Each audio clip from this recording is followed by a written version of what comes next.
what's going on, everybody? How do I sound? How do I sound? Do I sound like a piece of shit? I know we might be really hot on the mic right now. Do I sound like a country bumpkin? We are live. We are live. What's going on, everybody? How do I sound? Yeah, I think we sound okay. Ladies and gentlemen, we are live! Let this play out. It's good to be back. Yeah.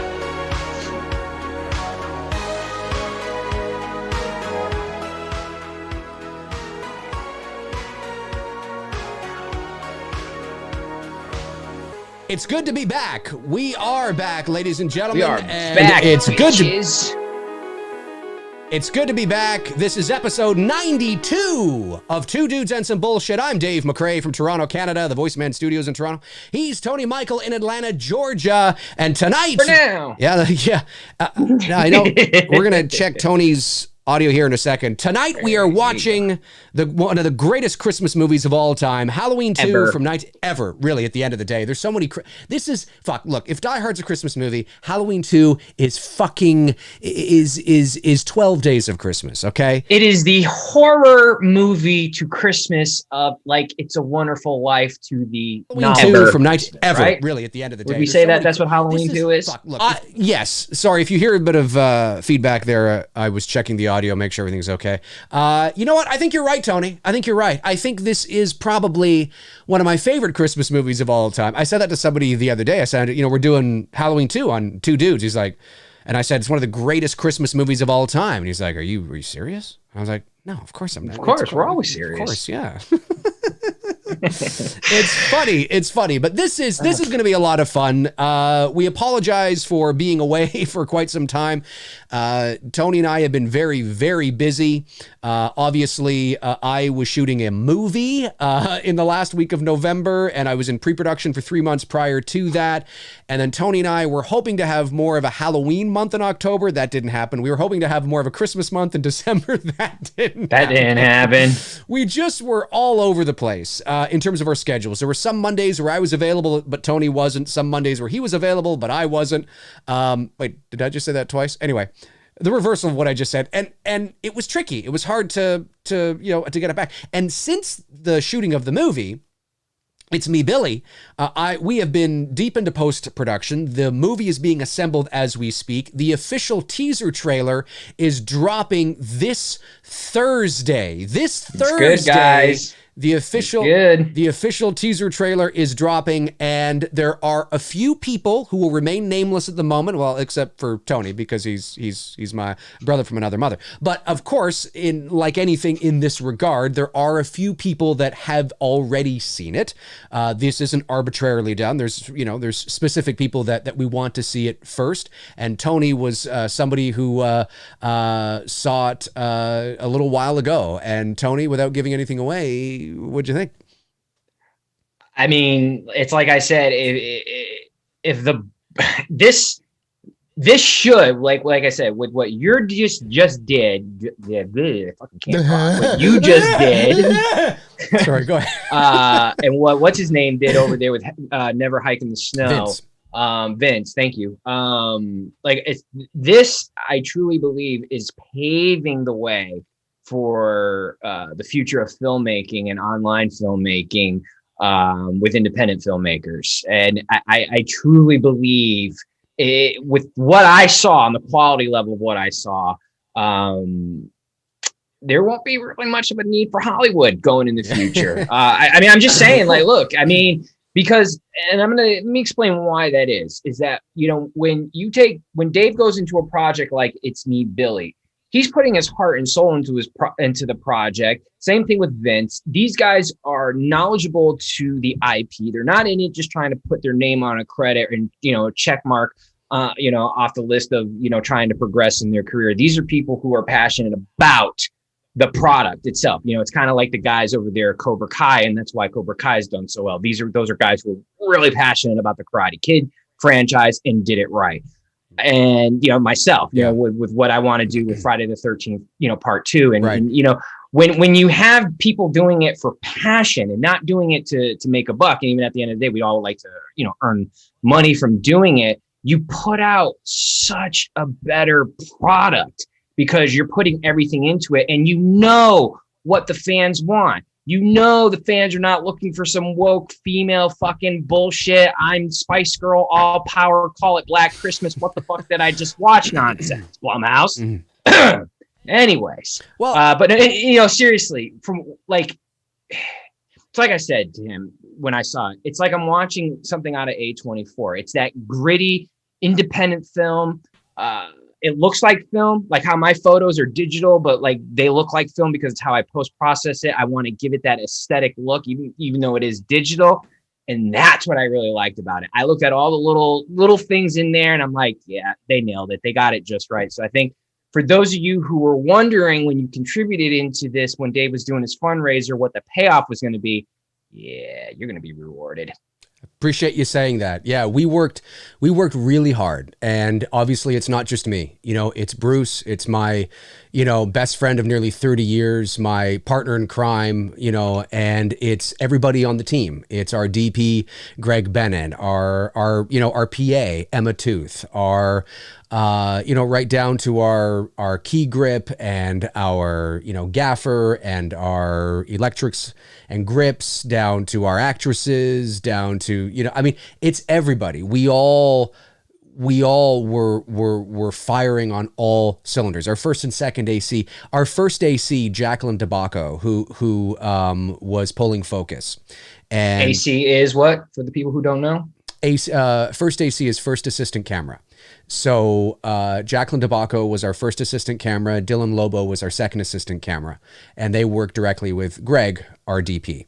And our first AC, Jacqueline, whose not sole responsibility, but her big job, her number one job was to pull focus.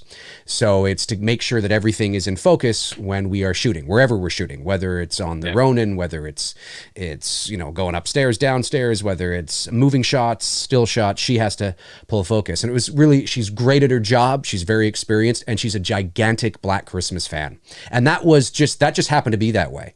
We came across her. She was recommended to us, and we approached her, and she was like, "Oh my God, I would love to do this." She says, "I'm a huge original Black Christmas fan. I'd love to do this." So there were moments when we were shooting where we would say cut, and I would turn to her and I'd go, "What'd you think?" Because she's like, she's a Black Christmas fan, and she'd go, "Yeah, that looks good." So it was a lot of fun to play in that sandbox, and we've done our, and again, it's a teaser trailer, so you are gonna get more than the micro teaser. There's more in there. There's a lot more in there. But it's not like, you're going to get everything, right? But we're excited for people to see it. And tomorrow you'll know when it's dropping on Thursday, because there will be a post I will make tomorrow on social media with the time that it will be dropping. And I think when most of you guys see it, you guys will agree, and I'll check in the comment section when he drops it and goes live, that you could easily take the aesthetic look of the film and drop it into the 90s or the 70s or the 80s. It has that feel to it, even though it is digital. I think you all will agree when you look at it and you're like, this doesn't look like it was shot modern. It looks like it's back in the day, which to me, nostalgia, I love it. I think most of you will agree with that. Well, and being able to shoot on the level of equipment that we did, and working with the people that we did, and learning a lot. I mean, like I was saying to you, the teaser was just locked today, and Greg, our DP, took a pass over it just earlier today to make sure everything looked the way that he wanted it to look, and make sure that it looked the way we wanted it to look, as producers and directors. So there's definitely a style that we were going for. Now Greg has a style being a DP anyway, but we wanted to really nail, we wanted it to be Black Christmas, but we wanted to be fresh as well. It's a newer film, but we wanted you to look at it and go, "Oh yeah, this looks like Black Christmas," because that was really, really important. And I will say that the actresses, from what I've seen on fan films on YouTube, yeah, these girls definitely are going to raise the bar to the type of actors that people are going to be starting to cast in fan films. Look, and I understand everyone has a different budget and all that stuff. And I get that. And sometimes you do need to do those guerrilla, get your friends together, make something and have some fun. Mm-hmm. But at some point, if you want to be taken serious as a creator and a content creator and as a filmmaker, you're going to have to jump into the big leagues, and you're going to have to get people who have talent. And even in those short little clips that I saw on the trailer, when you look at the girls, they're better than half the shit that's being put out there today. Because I believe them. I believe what the girls are trying to sell me in the scene, and they're not trying to overdo it. Well, but that's the difference between. I mean, we're working with professionals, and again, as I've said 1,000 times, it's not lost on us that we're in a position where we can do that. Not everybody can, so you got to reach out to your friends, and that's fine, right? There's absolutely there's levels to get work, to get practice. Exactly, as you were saying, there's levels. Yeah, but. These girls are pros. It's what they do, and it's not their first trip around the merry-go-round. So they were prepared. They were prepared. They knew their lines, and I believed it. Like I said to you, and you probably remember me saying this. And we'll get to the movie in a second here, guys. But we always have a pre-show ramble. That one of the reasons why we chose these three, Malika, Shelby, and Victoria. And some of you who watch me on the regular will probably remember me saying this, was we believed their auditions. We believed when they were doing the audition, we believed that they were thinking the words themselves. We believed it. It's not that there wasn't anybody else that was talented that auditioned. There were. We could have chosen, a couple other people, but they were the best. And it shows, and I think you will see it in the teaser on Thursday, and we're excited. We're very excited. We're very pleased with how it turned out, how it looked, and we think it's our goal. Well, the goal of any teaser is if the micro teaser got you a little excited, this should get you really excited for the return of Billy. It's going to feel you're doing better than who's responsible, Legendary, for Kong and Godzilla. Jesus, something like. Well, it's funny. I showed somebody today who. I won't say who it was, but I showed them, and again, I mean, I realize I'm the co-director of the movie. It's me saying this. It's like when James Cameron says that the next Terminator is, the best one of all time.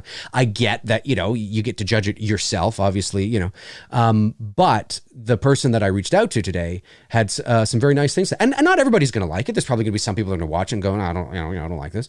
But he had some nice things to say, and he said that, this looks light years ahead of anything that came out 2 years ago. Well, that's what I'm saying. I was like, well, that's good. Maybe Blumhouse will see it and be like, oh, well, we're listening if they want to talk. You know what, though? Listening. I mean, and I get it from the financial and earning a living thing, but it's like I said, man, because there were no other cooks in the kitchen, I'm looking forward to the final product of what you guys are going to put out, because I feel it's going to be a great quality. When you start getting companies like Blumhouse and other production companies, now all of a sudden it becomes diluted, and you got too many fucking cooks in the kitchen that think they know what they're doing, and it ends up fucking ruining the film. Yeah. No, it's true. And it's a tough, we just wanted to do, again, it's a short film, so you got to keep that in mind. And it's not a Friday the 13th slasher movie. It's not like there's going to be blood, guts, and gore every 5 seconds and 336 kills. I mean, this is more of the nuanced theater of the mind psychological thing.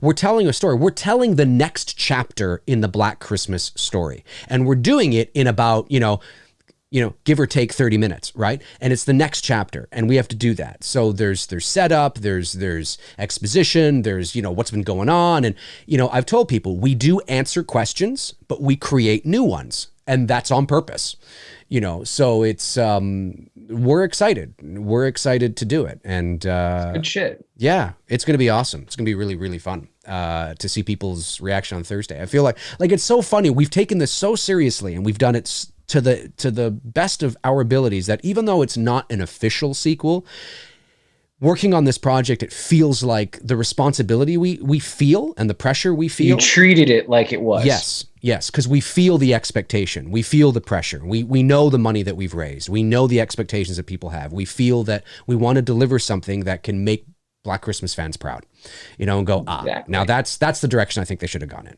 in, so we'll see what, and it's going to look good too, which is just icing on the cake. So, hey, Halloween 2, 1981. And tomorrow, like I said, look out for my post tomorrow on social media. You'll know when I'll put the time in the social media post of when the teaser's dropping on Thursday. So this is episode 92. We're watching Halloween 2, 1981. We were going to do something a little more Christmassy, but what really is more Christmassy than Halloween 2? At the end. Amazing Grace, come sit on my face. Exactly. Amazing Grace, an angel, Amazing Grace. Coming to sit on his face. Coming to sit on his face, like a Christmas present or something. Doesn't want to cry. He needs that pie. Pie. Who doesn't like pie at Christmas? Right? I think I got some blueberry pie or, in the freezer right now. I mean, the pie, Christmas pie. What about, when he says, what's going on out here? And he's like, call the sheriff. I tell him I shot him 6 times. And then he says something like, it sounds like he says... Is this some kind of a joke? I've been Christmas to death tonight. Exactly. You don't know what Christmas is. Exactly. That was the original line. Yes. It's in the script. I've been Christmased to death tonight. You don't know what Christmas is. Jingle bells, jingle all the way. And as he's going down the sidewalk. That was the original... In the original script. Yeah. So I'm telling you. It was just a drawn out night. It went from October 31st to December 25th. It was drawn out for 2.5 months. It was a fucking long night. It was a very long night. It was a very, very, very long night. I'm watching this off iTunes. I have to I have to start it. Same here. Where are you at? Hang on. I gotta start it. And I have to turn it down because it's gonna go on to the fucking... it's playing now. Okay, so I'm 5 seconds in. The Universal logo is just about to come up onto the screen. And hey, don't forget, Christmas is all about spending time with the family, and we're going back to the original story arc, and it's family, sister, brother. Exactly, Tony. You see, you understand, you get it. Exactly, you get it. That's right. That's right. And originally, the movie was not going to open with "Mr. Sandman, bring me your dreams." It was going to open with "Oh, the weather outside is frightful." But I mean, that's where Die Hard actually got its idea. Got the idea. Yes, exactly. Die Hard. Carpenter didn't want to use it, so they're like, hey man, since you didn't use it, can we use it? We don't want to steal your idea. Yes, when you listen to John McTiernan in all the interviews, he says that. He's like, well, we thought Carpenter was going to use it for Halloween 2 because he was going to have a Christmas thing in there, but he decided not to, so we decided to put it in Die Hard instead. It's amazing. Really, that wasn't Ben Tramer who got hit by the car. That was one of Santa's elves. Yes, it was. In the original script, it was one of Santa's elves. Yeah, he was running across the street and he was like, no! And you see like blood and guts fall. It was a violent Christmas movie. It was very violent. Very violent. You saw the elf melting. I'm melting. It was just, it was what it was. Yeah. It was what it was. Yeah. Hey, let's start this, shall we? Here we go. We're both watching it off iTunes. We're paused 5 seconds in. The old Universal Studios logo is just about to come up onto the screen. Here we go, folks, in 5, 4, 3, 2, and 1. This should be interesting. Darren, hurry up, Dave. I'm going on vacation in June. This is going to be the longest stream ever. We're going to be here for 6 weeks. Shut up. I got to tell you, though, man, I watch this, of all the sequels, I watch this more now that I'm older. Interesting. Than I do the others. And I think I said this on one of our last streams. I could see this one day liking this more than Halloween 4. I mean, Halloween 4 will always be sentimental for me because it was the first one I saw, but this is just a really good, fun sequel. Well, I mean, and I think what helps is, I've said this 1,000 times, but I think what helps is the to pick up exactly where the original left off. So it really feels like one movie with 2 separate parts. Exactly. That's really what it. And it wasn't made so many years later, like today, trying to do a direct sequel. Now I know you can do a sequel, But to try and do like what they're doing with Texas Chainsaw, right? Or what they did with that, where they opened the movie, that one from 2013 or 15 or whatever it was, where they opened the movie. Yeah. Now, look, it was well done, but it still looks modern, right? It doesn't look like a 70s. Yes, the set deck and the clothing and they did what they could. And I believe it. But what's really cool about this is that this was only shot 3 years later. So it still looks, the production value and everybody looks the same, looks relatively the same. No one's really aged. Exactly. It's the same actors. And I love the, who's the stuntman that did it for the second one? Was it Dick? Was it Dick that did I think he might have done the fall. Yeah. Because you get the different perspective. Now you get to see the fall happen, which I thought was cool. It is cool. What's kind of corny about it, though, and I only noticed it years later. I didn't notice it when I was a kid. I think when I was a teenager, is that you can see that his feet are level with the pillar. Yeah. With the not the pillar, sorry, the railing, and so he's walking back up a ramp. Yeah. Which I mean, hey, what are you gonna do, right? Filmmaking. Hey, you know what? But we forgive it because it's so cool. The movie's so great. There's Tony Moran, the Michael Myers. Yeah, there he is. There he is. Tony Moran, ladies and gentlemen. Of course, you don't see his face in this one. And Darren Sands, our great moderator here, Darren Sands, pointed out that when Loomis comes to the bottom stairs to look out the front door there, his jacket, the lapels on his jacket are different than what they actually were. They are, because it's a different jacket. Yeah. And I never understood, and I'll say this, we're not quite there yet, we're almost there.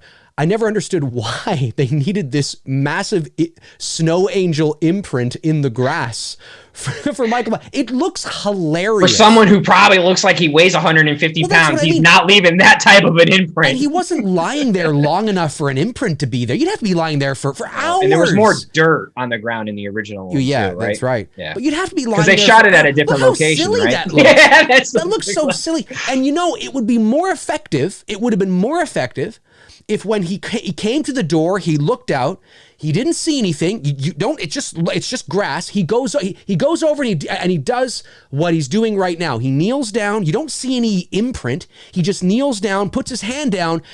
There's blood, because it's the blood. It's just the blood that tells you he's been there. Yeah. It's not any imprint. I mean, it's comical. It's silly. It's like they said, just in case you didn't know he was here, look. I don't need that. It's the blood that should tell me he wasn't there, not some remnant imprint that looks like a fucking, gingerbread man cookie cutter. It just looks stupid. It looks hilarious. Anyway, it doesn't ruin the movie or anything, but I've always thought that. Even since I was a kid, I was like, what does it look like? What was he there going, la-di-da? Maybe. I don't know. Great. But it is my favorite Halloween sequel. There you go. See, I've been Christmas to death tonight. And away he goes. Yeah. Jingle bell, jingle bell, jingle bell rock. Jingle bells. And of course, this is when we get Howarth, right? He does the score. That's correct. Alan Howarth makes his Halloween. Yeah. Well, he's probably most record. I don't know. He worked on the first one with Carpenter as well, too. I know that. I know Carpenter primarily scored it, but I know he worked on it with him. He might. Yeah, I don't. Because there's shots. There's photos that I have in the book of him and Carpenter together. You sure that's not from Halloween too? Film. The underline says Halloween, so I don't know. I think it was just Carpenter for Halloween. Well, no, he worked with him together. I know Carpenter did score it, but I think they worked together on some stuff on the film. As Loomis says, you may be right.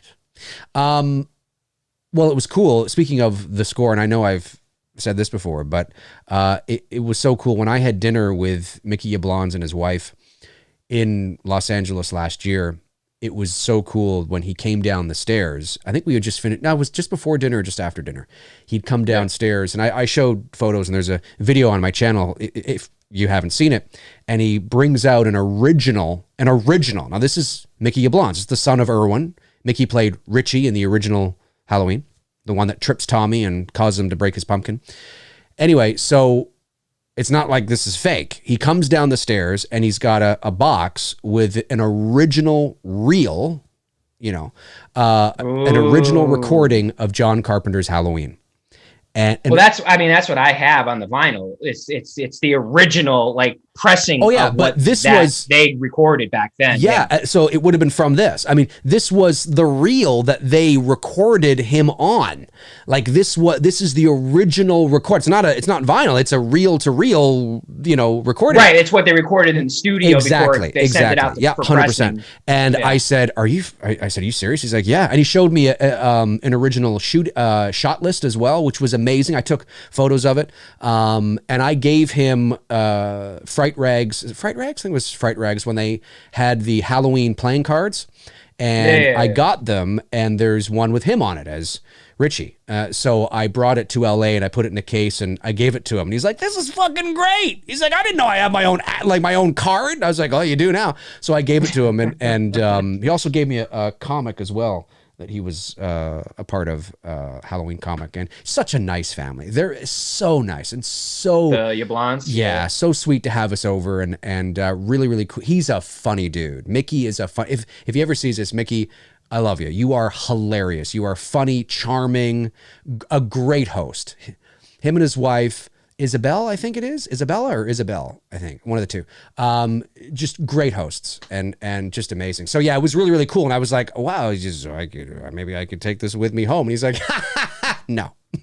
It's probably worth an original recording of one of the greatest horror movie themes of all time. It's probably worth, I don't know how much money I had in my hand there, but probably a lot.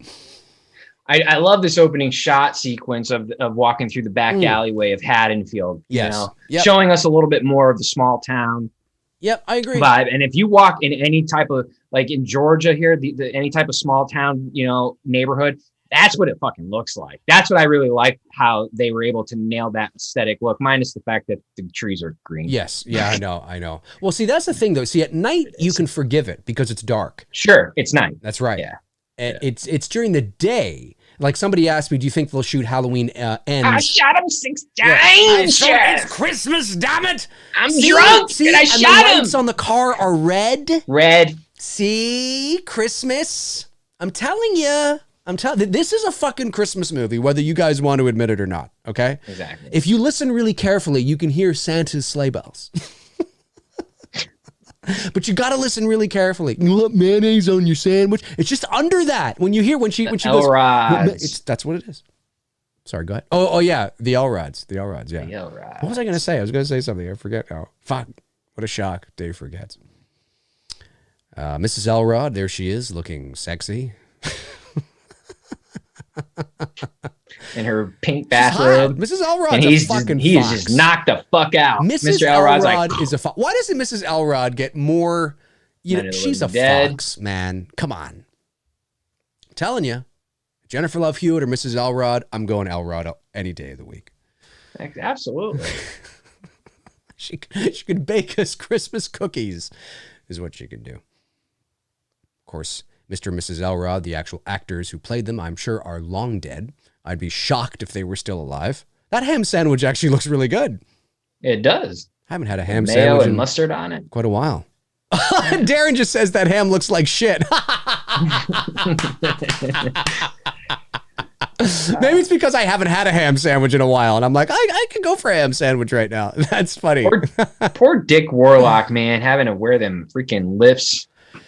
Yeah, he's a short dude. Yeah, well, there's a lot of scenes here too in this movie where you can tell he is a short. He's dude. got because his coveralls don't come down like. No, I know, but like when he kills Mr. Garrett, shorter than Mr. Garrett because he's got to reach up to hit him on the head. Yeah, it lasts really quick, but it's very.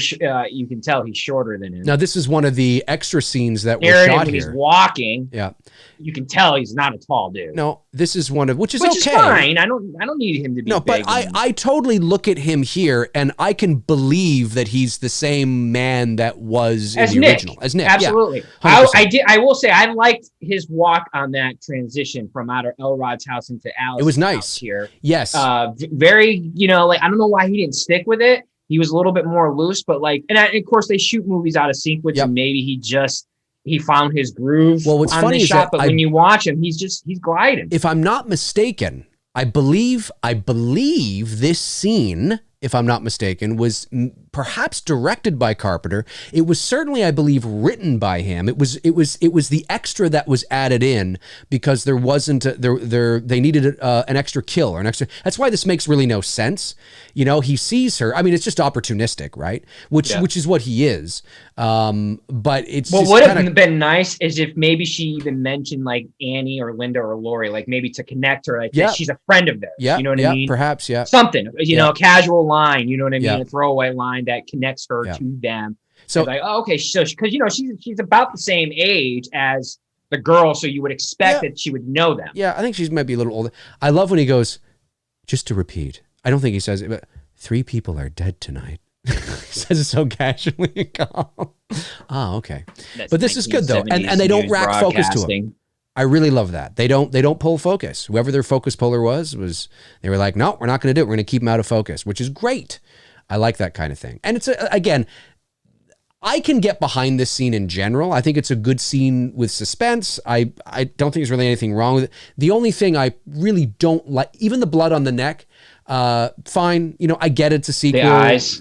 It's the eyes. Seeing the eyes. It's the eyes, yeah. I don't like seeing the eyes. I understand why you know, like I get it, but yeah, I don't like seeing the eyes. I'm just not a fan of seeing the eyes, but it's a good jump scare. Yeah.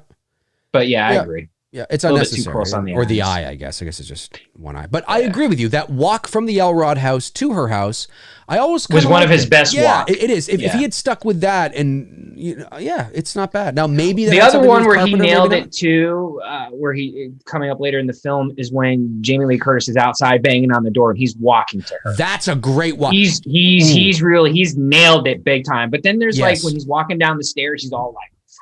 Yeah, 100%. That walk when he's walking to Jamie Lee Curtis, when she's getting up to run to the door of the hospital, even the way the mask looks there, when he's walking into the light, out of the light, into the light, that looks like that's as close, because the mask looks a bit different. As we know, it's the same mask used in the original, but it looks a bit different on Dick Warlock's head as opposed to Nick's head because they have 2 different head shapes, right? So that's why it looks a bit different. And of course it's 3 years older and who knows. It was under Deborah Hill's bed where she's smoking like a chimney. So the story goes. But when he's walking across that parking lot at that moment, that's probably and it's the lighting. Again, the Michael Myers mask is listen, you can't. I love how the Wallace house is like pitch black. There's bodies in there. Yeah. It's like totally blacked out. Totally pitch black. You can't light a $14 Michael Myers mask from Walmart and make it look good. So take it, what I'm saying with a grain of salt. But generally speaking, if you have a decent Michael Myers mask, even these masks, it's all in how you light it. It really is. And, so that probably has something to do with it. When he's walking into the light, out of the light, chasing her to the door, it's just the way it's lit, the way they were able to, expose it and light it, and the angle of the camera. It looks great. That's probably the best H1 looking mask in this moment, H1 looking moment for that mask in this movie. That and my favorite kill of the whole film, the kill of Janet when she's backing up and then he emerges out of the darkness. I think that's a shining moment. But of course you have, what's his face? Dean Cundy is the DP. So I totally understood why they did this scene, because back when you and I were kids, this was a really big problem of people putting razor blades in candies. It was. It was a huge, huge problem back in the day. Yeah. So I understood the significance, and I thought it was a good scene to put in the film because it made it feel very Halloween, esque. And was definitely a problem back in the the 80s. More in the 80s. We didn't really have that problem in the 90s. No. But definitely was a huge issue in the 80s. But even that was an extra scene. I think the razor blade scene was extra too. I don't think that was originally in the original cut. I love how they're driving across an empty parking lot. I know. I would have put a couple. I think they should have put a couple of cars in there. Although I guess it's. Yeah, I agree. It just didn't make it. Did not. I mean, if you know the filming locations, it's it's a parking lot. Well, it's not. Even if you just put 2 cars. It would have made it believable that they're pulling up to a hospital entrance, but just driving through an empty lot. I would believe that. Jamie Lee Curtis, of course, for those you don't know, she's wearing most of us know this, but she's wearing a wig in this movie because she had already cut off all her hair. Bad looking wig. No, I mean, I didn't. Well, listen, when I found out it was a wig many years ago, I was like, oh, I totally bought it. I believed it. I believed it. Of course, there's Jimmy Lloyd, Jamie's dad. in the original continuity story arc. Jamie Lloyd. Who is? Right? Jimmy. Oh, Jimmy is Jamie Lloyd's. Yeah, I guess so. Yeah, that's right. Yeah, I guess so. Jimmy. That means Bud would have been her uncle. Yeah, Bud. I met both these guys at the convention, and like if you go to my YouTube channel, or you just go to YouTube and just type in Dave McRae Halloween convention or something. Yeah, that's right. A bunch of videos would pop up, and I spoke to Lance, and I spoke to Rick Rosenthal, I spoke to Bud, of course, and I got him to say, of course, I think he's mellowed, because I said, can you, of course he's probably, well, I don't know. He is definitely asked to say that probably, 1,000 times.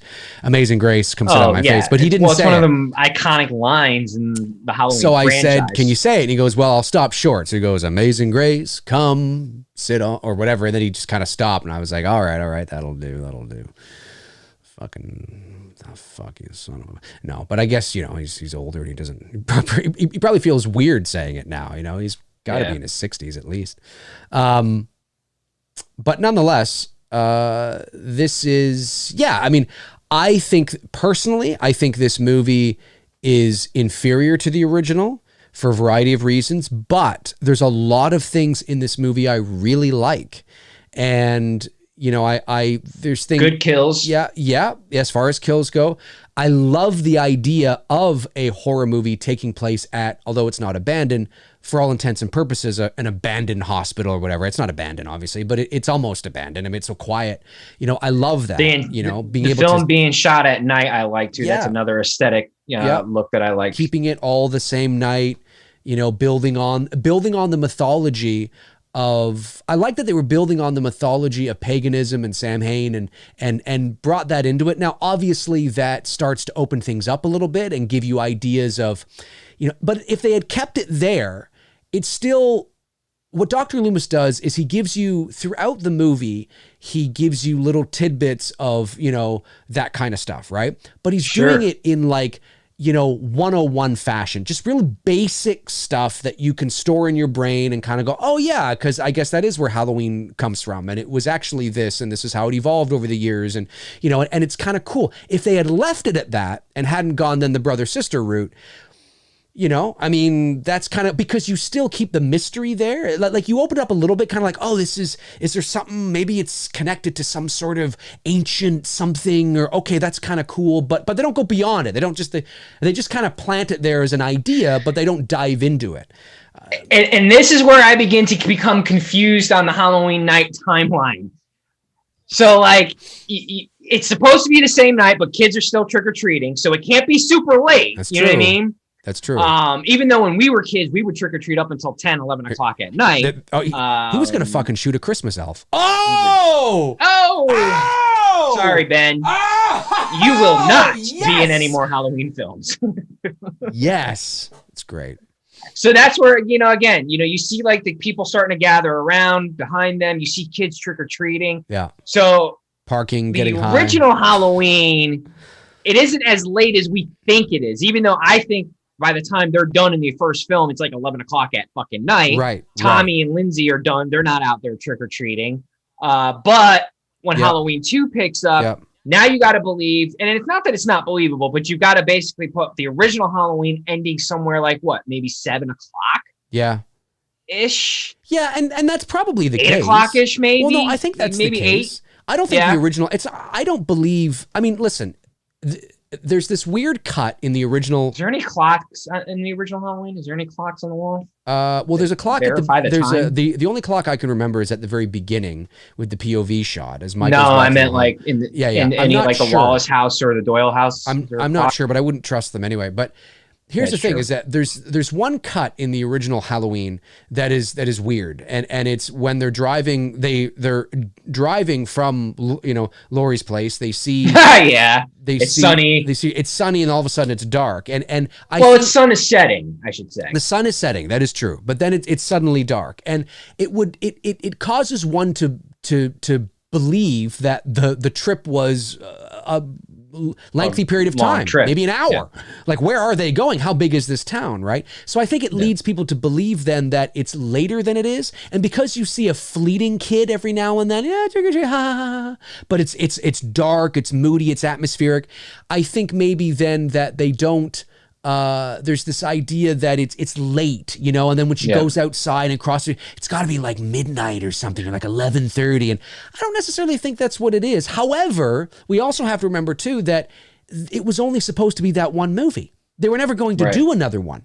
So and then when they go back to the Wallace house here, you know, Loomis says, you know, one of my favorite dialogues when he says, you know, an hour ago I stood up and shot him. Right. Now he just got up. No, that happens at the Myers house. Yeah. And then he walks away. Yeah. That's right around when he, you know, when the cops says to Tramer's friend, it's only whatever time it is. What time is it? It's like 10 something or something, whatever like it is. Yeah.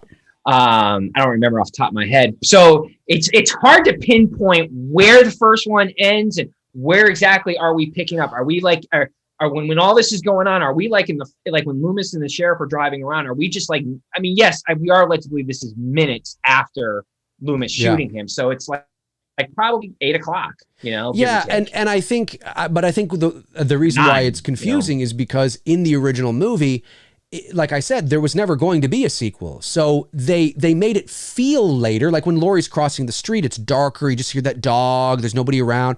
Probably because when they're shooting, if somebody had said, so what time is it supposed to be? Carpenter would have said, I don't know, 11:30 maybe. Right. Because there was no intention to do another one. So when you do another one, you realize, oh shit, we got to back up the time now because we don't want to cross over midnight too soon.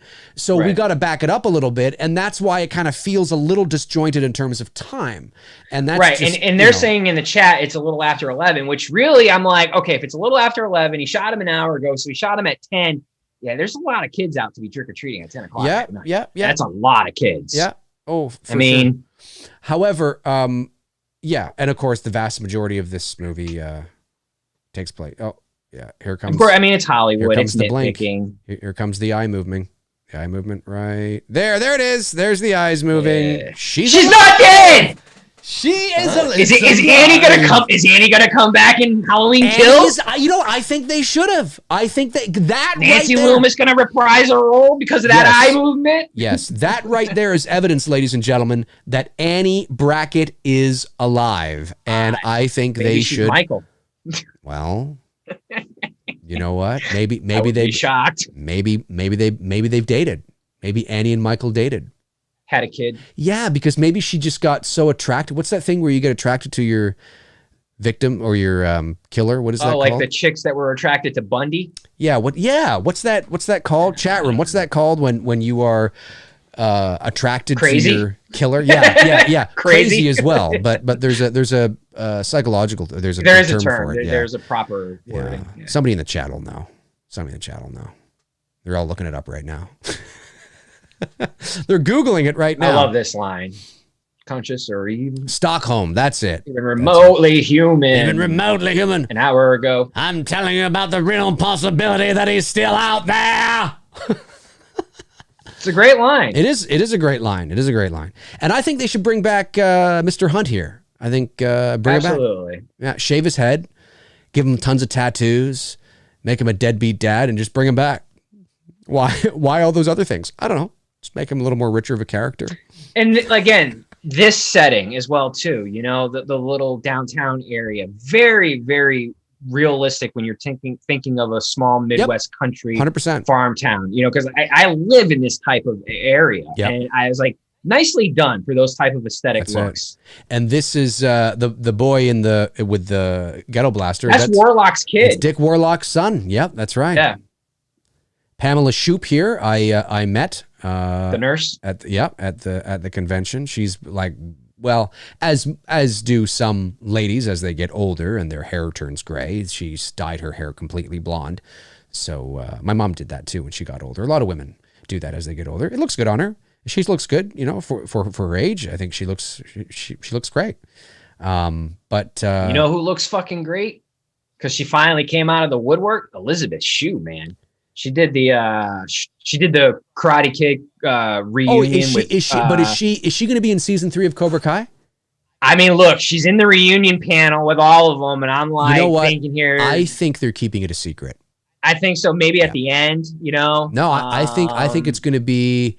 Well, no, because then so you think maybe they do it at the end of season 3 to set up and bring her into.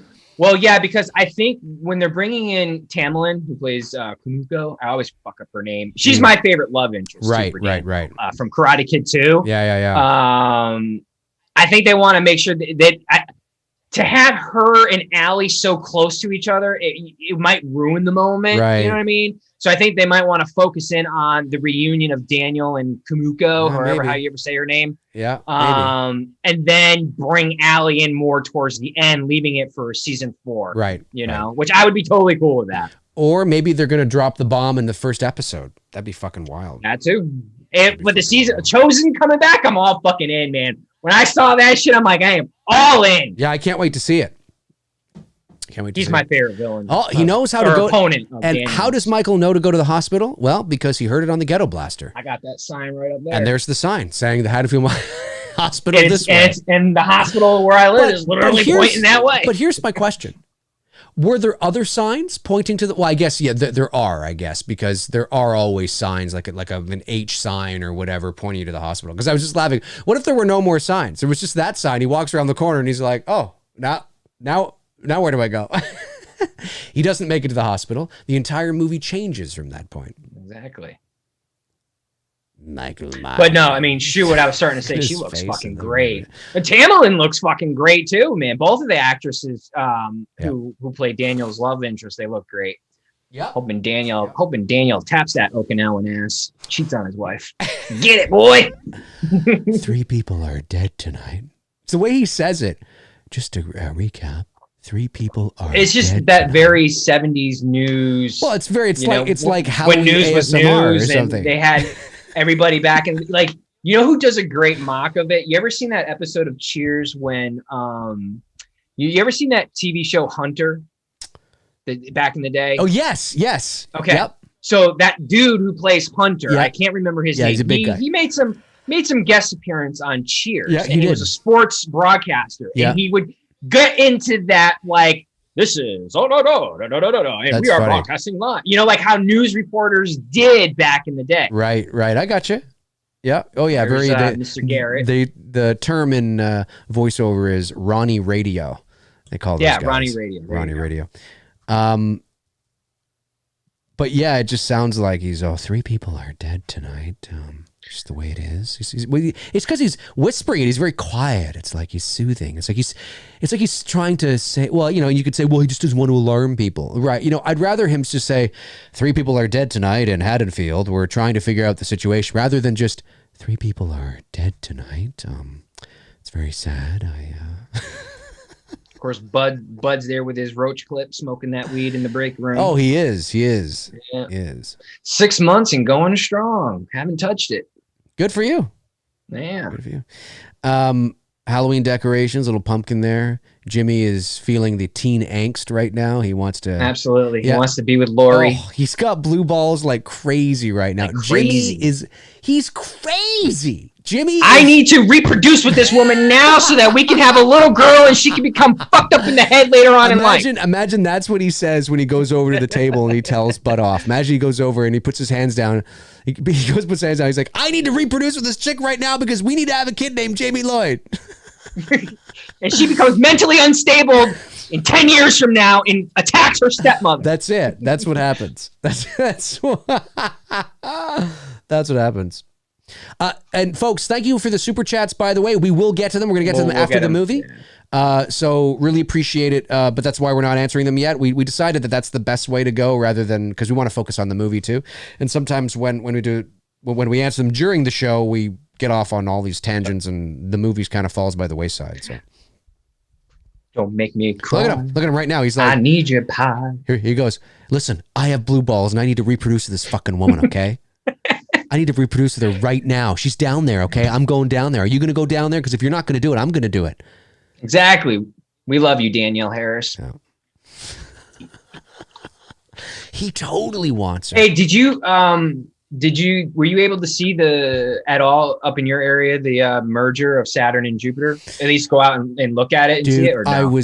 I knew about it.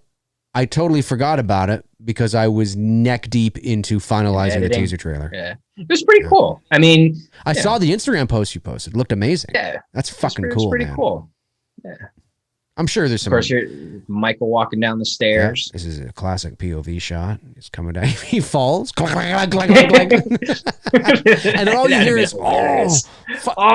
fuck. He swears. He's like, fuck. All this bullshit to kill my sister. What the fuck? That's it. I get shot, falling downstairs. Oh, yeah.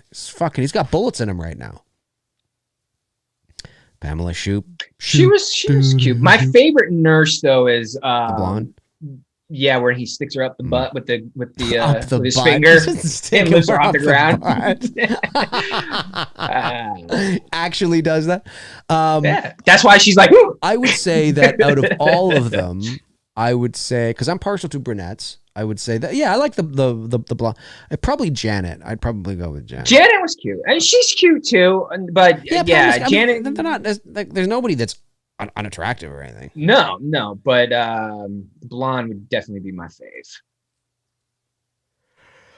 Oh man, sorry for all the yawns, folks. I've just been a busy bee lately. I'm putting my feet up here on the desk. Oh yeah, that's the way to do it. Watch some fucking Halloween with my feet up.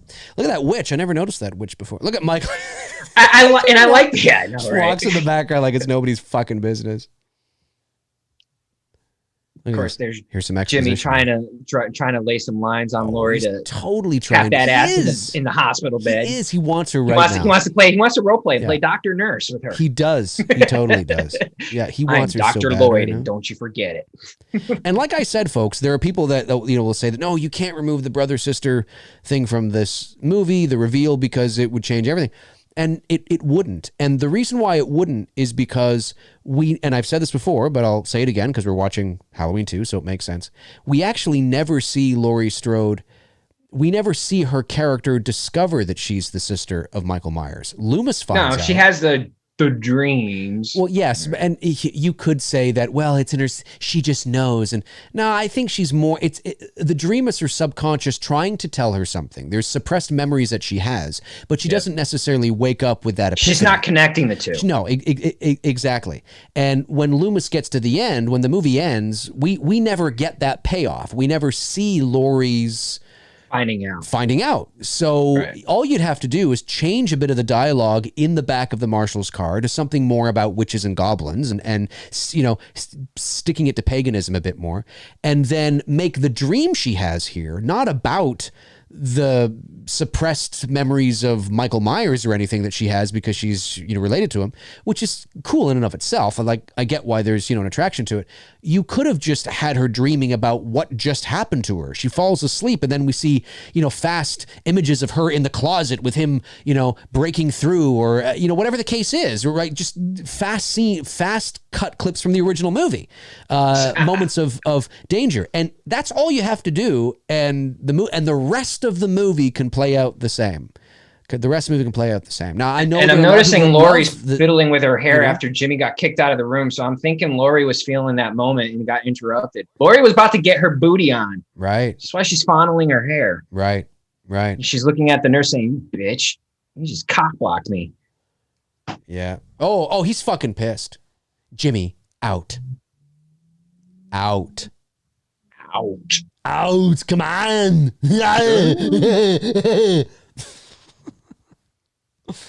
It's great. Oh, there's the old, we had that phone. It's like a rotary phone, but it's the push button. Push phone. Yeah. I got one of those in storage. I gotta bring that out. Yeah, they were popular in the 80s for sure. Even though this is still supposed to be 78. Mr. Garrett, say something. Mr. Garrett, I don't think this is working. Janet. Right? They just keep going back and forth like that for 10 minutes of the movie. Yeah. 10 minutes of the movie is that. Janet! Mr. Garrett! Janet! Somebody should loop that. Just There you go. Oh, that make a meme out of that. There you go. Janet, Mr. Garrett, Janet, and then he thinks that she can't hear him, so that he's quiet for a moment. He goes, "I think you're hot." I want to bang you. Yeah, he just says it. It's like a Family Guy. Let's have babies. Yeah, lots of them. Yeah, he does. He's like, Janet, I've always been attracted to you. You're the one, Janet. Yeah, it's this weird. And then you keep cutting back to Janet going, Mr. Garrett. That's right. That's right. Exactly. I've always wanted to be with you. And it's just this weird subplot that they just throw in there. That's the new spin-off movie, the Mr. Garrett Janet love story. Yes, exactly. Fuck, that would be funny. Man. Yeah. I think we should actually I think they should have that. I think yeah, totally. That'd be great. That's a new anthology film. Yeah. Now this scene here, we're at where are we here? We are 36 minutes 40 seconds into the movie. We're cooking, man. We're almost at the halfway. We are. Mr. Garrett is he's just got attacked by the cat and he's about to search things out. I always found this scene. Now there's some music, but I always found this scene with Mr. Garrett a little drawn out. A little boring. Too long. Too long. I like that they were going for the ambient sound. Yeah, like it's cool, but I think you could have sped it up just a little bit. I think you could have cut this scene 30% of this scene, and I think it would have played better. It's not just that there's no music, because sometimes no music is the right choice. Sure. It's just that the scene's so long, and because it's so long, you need something to carry it a bit. And I just didn't. Like so far, it's like, okay, this is kind of, what's going on, but it just goes on, and I never was really a big. I get what they were going for, because there's the stinger when he shuts the door and he's right there, and I get it, but I just found it a little long. Mr. Garrett, is Mr. Garrett still alive? He can't be still alive. Is he still alive? No. The actor? Yeah. I don't know. If he's not, he should have been at, or if he is, he should have been at a Halloween convention. It's kind of weird how. Hold on, let me just double check something here. Mr. Before what I'm about to say, what I'm going to say. I mean, I know I'm right. Here comes Janet. Oh. Hello. What's going on? What is this thing? She's looking at it like it's, like your grandmother looks at a cell phone. Janet, somebody better go down to the sheriff's station right away. So here's the weird thing about this movie and Friday the 13th Part 2, which both came out the same year, 1981, a couple months apart from each other. Yes. Both movies have an opening sequence kill with an Alice getting killed. Both movies have a cop. What movie is this? Friday the 13th Part 2 yes. and Halloween 2. Yes. Both movies have a cop getting a hammer to the fucking head. They do. It's fascinating. That's fucking weird. It is weird. I mean, so you can't say that, Friday the 13th or Halloween, copy one another because they were both in production pretty much at the same time. So it's just odd how that worked out with both of the respective franchises. Sequels, You're absolutely right. I wonder if this was for this actor, and I admit I don't know, if this was the most screen time he ever had. This was his claim to fame right here. I've seen other stuff in the 80s, like TV shows. Oh, you saw him? I've seen him I remember seeing him popping up in but this might TV shows. He owns like what seems like 10 minutes here of this fucking movie. I mean, this might be, but it's gone on. It's way too long now. It's just way too fucking long. Like this should. Yeah. I know what they were trying to go for, but they could have ended this like 5 minutes ago. Janet. Well, I guess I better go tell her I love her. She's so hot. Yeah, and Friday 13th Part 2 came out in April of 81. Ooh. See how short Warlock is compared to Garrett? I mean, he is short. Well, he looks about the same size as him there. I mean, no, if you rewind that and you watch it in slow motion, you could see that there's a significant height difference. All right. I'll take your word for it. Look at her. She's like, oh, this sucks. Ooh. So, in theory, if I were to guess, Friday the 13th Part 2 came out in April, which means they probably were in production in 80. Well, sometime in 80, because most of the film is green. There's really nothing fall looking in there. Well, it came out. Oh, you're still on it came out in April of 1981? Yeah, it came out in April 30th of 81. Halloween came out in October of 81. I'm trying to figure out who was producing or who was in production. Well, obviously, then Friday the 13th would have been in production first. Yeah, but I don't think Halloween would have copied Friday the 13th, because they would have probably been in production in April filming their sequel. Look, I think there's just a good chance that it's a coincidence, because freak coincidence. You're making freak coincidence. Yeah, but you just you're making a slasher movie, and there's only so many tools that you. It's just weird how Alice, you know what I mean? Like, and Alice dies at the beginning of Halloween 2, and Alice from the original Friday killed. No, it's true. It's a good point. And kind of similar fashions too. Yep. You know, Alice in Friday the 13th gets the the ice pick in the head or in the temple. Yeah. And she's surprised, you know what I mean? She gets caught off guard and surprised. There's the angry Alice mom. in this film, you know, she gets caught off guard and is killed, you know, neck or somewhere around that region with a knife.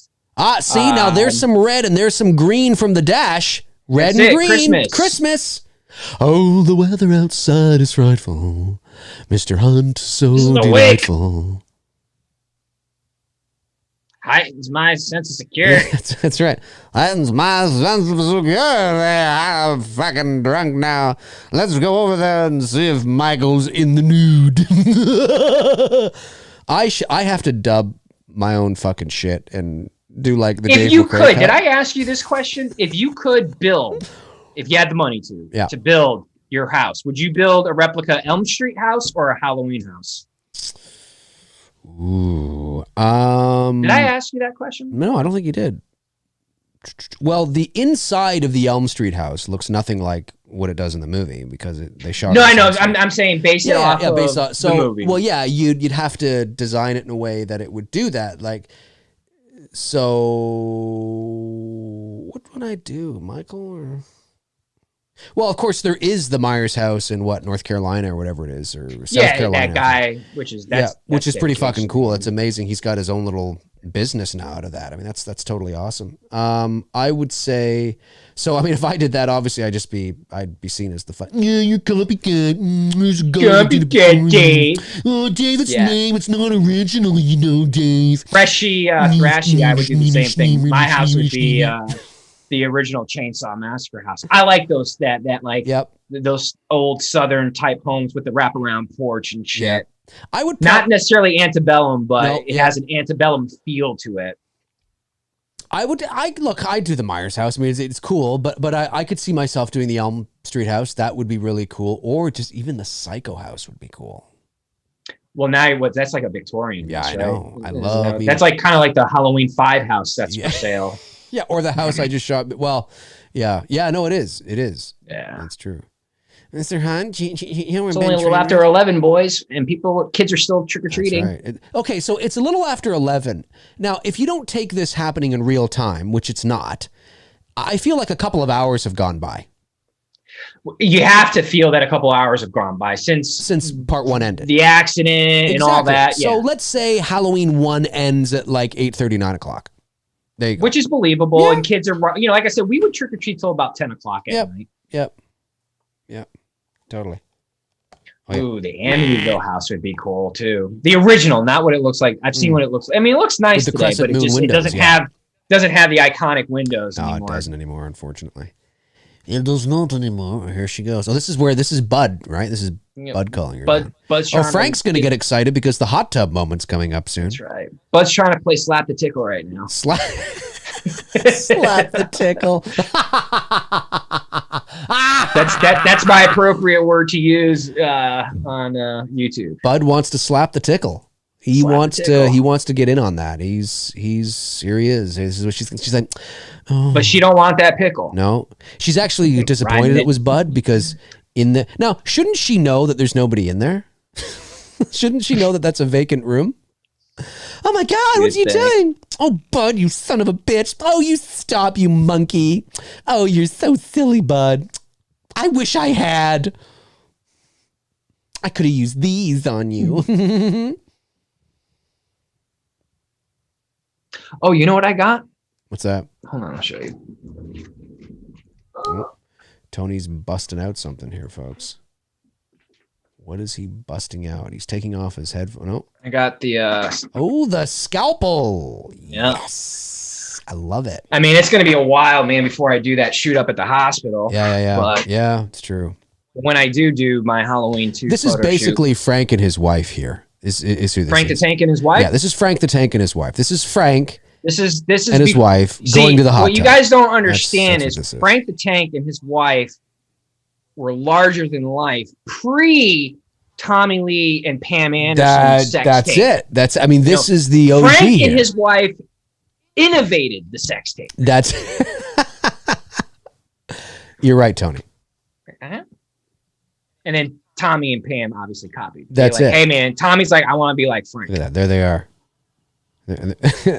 They're kissing and they're thinking about two dudes and some bullshit. The future. We got to get this on a show called Two Dudes and Some Bullshit one day. That's it. That's 30 it. years from now. That's right. That's what's happening here. Look at the way they're looking at each other. Do you want to go down to the therapy room? Old Bud needs his finger. Like, it's so corny. It's so great. It's so cheese. It's so like he's got no game. So they're like, are they like dating or here like the actual characters? Or are they just? I think they're just slapping the tickle. Just slapping the tickle. Slapping the tickle. And they're just showing these shots. I like these empty shots. I like these shots of the hallways. Which a hospital would never be this empty, by the way. Even small town hospitals. Yeah, I mean, maybe a certain floor might be. Maybe, yeah, but in reality, no. Yeah. Now here we are. Here's filling in the blanks. Here's the white sheets again. It's not a Halloween movie if you don't have some white sheets in there. Setting you up, obviously. She has these memories. See, she looks like an age there where she would remember that. That's what I'm saying. She looks too old to not remember this. You know what I mean? And to suppress it. You know what I mean? Like like if she was 5. Yeah. I mean, I can believe because I have she looks memories about when 10 I was there. 5. It's just like pictures in my head. I don't have like detailed memories. Mm-hmm. Jamie Lee Curtis. Yeah. Didn't she just win an award or some shit for Screen Queen or something of the year or life or something? Or I don't know. Here you go, Frank. Frank. Your wife's showing us her boobs. Here it is, Frank. There you go. When Frank's in hot tubs, he has this look on his face right here. Here it comes. Watch this look. They don't even need to turn it on. Frank just on. naturally boils the water when he's in there. That's right. When Frank gets in, just the water boils. His magnetic animalism, his just boils the water hot. Of course, in this movie here, for some reason, it's fucking cold. Even though there's steam rising out of the fucking water. I know. Yeah. It's so cold. Here come boobs. Here they are. Boobs. Big bowling ball fake boobs. Nice set. Yeah, they're a little too fake for me. They're playable. Yeah. You can play the bongos on them. That's the litmus. You can do 5/4 time on them. That's the litmus test. Isn't that the I'm Halloween theme? an au naturel 5/4 time? guy, personally. Isn't that what Carpenter's dad taught him on the bongos? 5/4 time. Yes. What it and is? he did that with Pamela. That's how with she her got boobs? the job. Yeah. That's how she. That is the secret behind the Halloween theme. That's not it's how Pam's boobs. That's not how it's done. Boy, we're on fire tonight, Tony. Halloween fans are gonna watch this afterwards. Like these two are assholes. Yeah, Man. what's going on, man? We're just having fun. It's Christmas. Talking We're about just having a good time. boobs. I mean, listen. Did you tune in to literally hear us? Well, some people probably did to talk and analyze this movie. I mean, who hasn't seen that? We know everything about this movie. We're just having fun watching the movie together. We can't have fun anymore. We got to be politically correct, man. Well, no, we have to. Oh, look! Oh, she's got her hair up. She have to be boring and I lame. think one of the reasons why it's hard for me to not that she's not attractive. It's not. I mean, I can look at her and say, "Well, yeah, she's absolutely attractive." Now we're gonna see Frank's ass. But I think, damn it, Frank! Yeah, here comes Frank's ass. There to woo! Frank, giving us that butt shot. Yes, but I think what it is that she reminds me of, because it would have been the same era, she looks like, not looks like my mom, but sort of like I see like the same kind of hairstyle, putting up in a bun and, you know, things like that. And so it's hard for me to kind of look past that because my mom probably would have been, well, my mom was a little older than that. I mean, in 81, my mom would have been 39. So she's probably a bit younger than that here, Pamela Shoup, but. Of course, now Bud's getting choked out. That was a pretty quick choke. It was. Get Michael Myers Myers into some He didn't really MMA. put up a fight there. Yeah, I think we should get Myers into some MMA. I agree. Now, Myers versus Conor McGregor. What the fuck? How do you not? Well, I guess it's now. Admittedly, you have to suspend your disbelief a little bit. Michael's hand a blowjob. Well, can you imagine? She does, sort of. Can you imagine? The thing is that you have to suspend your disbelief a little bit because, like, she would turn around and but I get what they were going for and I like it. It's fun. I agree. It's creepy. I agree. You know, it's kind of like it sets up to a really good kill where he, puts her in the water. 100%. Of course, the boiling. Throbbing, I don't think that water even at that hot. Yeah, no, yeah. And at this, it totally takes her skin off, but not his. That's right. Yes. How does she not know that this is not Bud here? Well, when she's blowing his hand out. Yeah, exactly. Like it looks a little. Hands all dirty, got blood on it. Like that. Here we go. Oh, yes. It's a good kill, and it's one that I'm looking forward to recreating. Oh, nice. Nice. I can't wait to see that.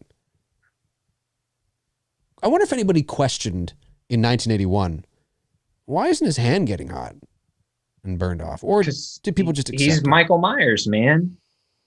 It's the evil inside him. I love this shot, though, the way this is framed. It is. It's the lighting and the way he looks in the shot as he's going down with her head and things like that. Just that could have been taken out of context, but as he's putting her head into the hot tub, I should say, or into the therapy tub, whatever. Looks good. Yeah, I agree with what you were saying before when they could have totally left the franchise here with the whole Sam Hain thing. 100%. They could. Well, yeah. Of course, we get what we get with 5 and 6, and the rest is history. Yeah. Yeah. Oh yeah, for sure. Well, and it is. The first movie is a complete story. But you could extend it. They did, and this is a complete story. It's a complete story. 1 and 2 is a complete story. You don't need it anymore, and that's why he was killed. He was killed at the end of 2 because they didn't want to turn it into a Freddy or a Jason. There was no need. He wasn't. Literally an entity or a zombie. I mean, Freddy is literally supernatural because he's in your dreams. And then you have Jason, who's literally a zombie. Practical. Well, he wasn't a zombie. Well, no, not at this point. Not at this point. Not at this point. Yeah. Not at this point. But he's Mountain Man human. Yeah. He's Wrong Turn human. There she is. She's back in Halloween Kills. Nurse Marion Chambers. She was in H2O, right? She was at the beginning. Yep. Yeah. Look at the look on this guy's face. Yeah, that's right. She's back in Halloween Kills. She is. For a movie that's trying to omit everything, they're sure doing a shitty job at it. I wonder who that guy is back there cleaning the floor. I wonder where he is today. It's Wes Craven. I wonder where he is today. I wonder who that is. He's playing the Somebody's janitor. Somebody's got to find out who he is. Is he uncredited? Because you can't see him. I'm telling you, it's Wes Craven playing the janitor Fred. That's right. Yeah, from Scream. Yeah. But he may be uncredited. Because you can't see his face. There's no distinguishable features. So it's possible that they may have, that might just be a crew member, a grip, a PA. I mean, it's probably an extra, but I wonder if he's credited. I have to look in the credits, Guy cleaning floor. He's got no lines, so they don't have to pay him much. He's just going over the exact same spot. He should be, but the reason why he's going over the exact same spot is because if he starts to come closer, he'll start to come into focus. Mm.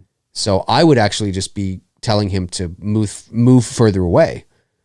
He's just going over the same spot. Same spot. Yeah, like he's got OCD or something. I like that. I always like that. The security cam footage of Michael walking. That was creative. Yeah, agreed. Nicely done. It's cool. Yeah, the lighting is great. I mean, you got Dean Cundy again, who's, Yep. spearheading that. Obviously, it's not just Dean Cundy. I mean, having... See, Jimmy blew his opportunity. I firmly believe Jamie was sitting there like, fuck me now. That's why I'm laying here. Yes. I need you to fuck me now. Do I have to say it for you? Well, isn't this where he goes over her eye because she's had a reaction to the medication? She doesn't blank. Yeah, she's blank. He's pillow talking her right now. He is. He's actually pillow talking her. That's actually what he's doing. He's rubbing his hand over her. Yeah. Why would you do that in a situation like that? I don't know. She's dead. She dies right here, and the movie ends. The credits roll. Can you imagine? No pulse. No pulse. Here comes the nurse. Hot nurse. It's a good thing Jimmy walked in. I mean, what if he hadn't? Michael would have walked in the room and been like, "What the fuck? Oh, I get shot. I fall downstairs. I go through all this bullshit. The dumb bitch dies before I can get to her." Here comes my favorite Walks out the room. Kill of the movie. Yeah, it's the my favorite reveal. Kill of the whole franchise. The favorite reveal, I should say, in this movie. It's just anything going into the temple, man. There's ADR here too. When she says, "It's Laurie Strode," she's had a reaction to the medication. That line, she's had a reaction to the medication, is ADR'd. It's not. It's separate. I can tell. It was added in afterwards. They probably realized when they were editing the movie, oh shit, we didn't get that line, so they had her re-recorded in a booth or something because I can hear it. It's not the same tone, it's not the same cadence, and it's not the same location. It's fine. It works fine. Like, it's done well, but I can tell it's ADR when she says she's had a reaction to the medication. What if it was she walks in and said, "It's Laurie Strode. She's dead." Michael gets up. "I'm out." Yeah, that'd be funny. This is so great. I love watching this though in widescreen, like in the actual anamorphic, because you can see. And it's a cool reveal. They're trying to do like what Tommy Lee Wallace did in the original with the slow light coming up onto Michael's face here. Fuck yes. Yes. Yes. Yes. Yes. Great. Yes. Well done. I mean, it's so well executed. Now and that's the only time in this movie where the mask looked like the OG mask.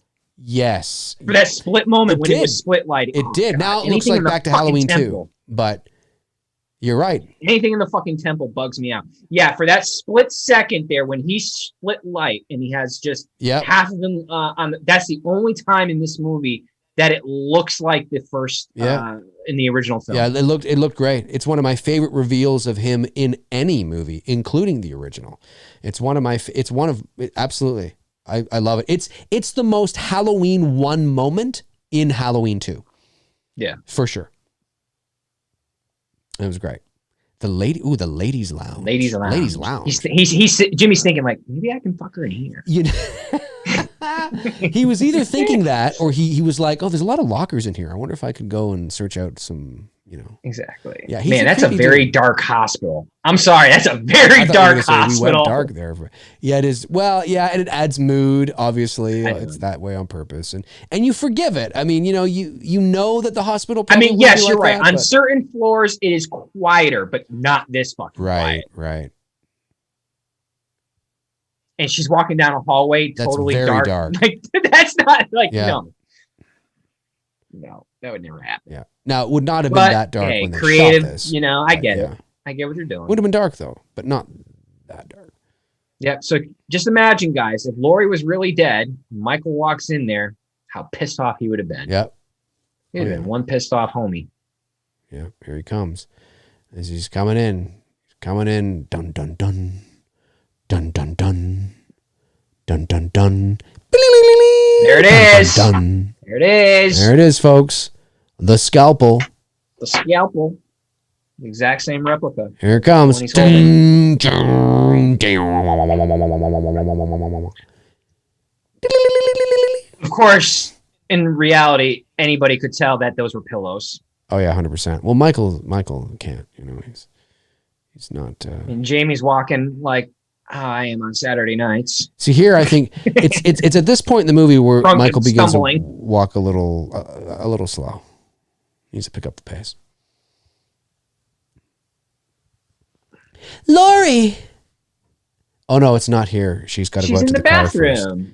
Yeah, she's got to go out to the car first, and then she comes back and she's like, Laurie, Lori, wait, Lori. Oh. No, she's not peeing. No. Lori, I think she crawls into like a room and then falls asleep or something.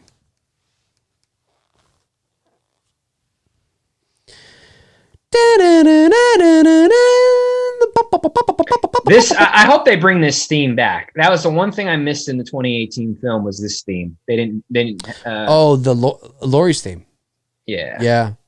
Yeah, I'd like to hear it. I heard like a note or two of it in part. Vague. But yeah, it was very vague. Yeah. Like I want the full theme. Yep. In Halloween Kills. Yep.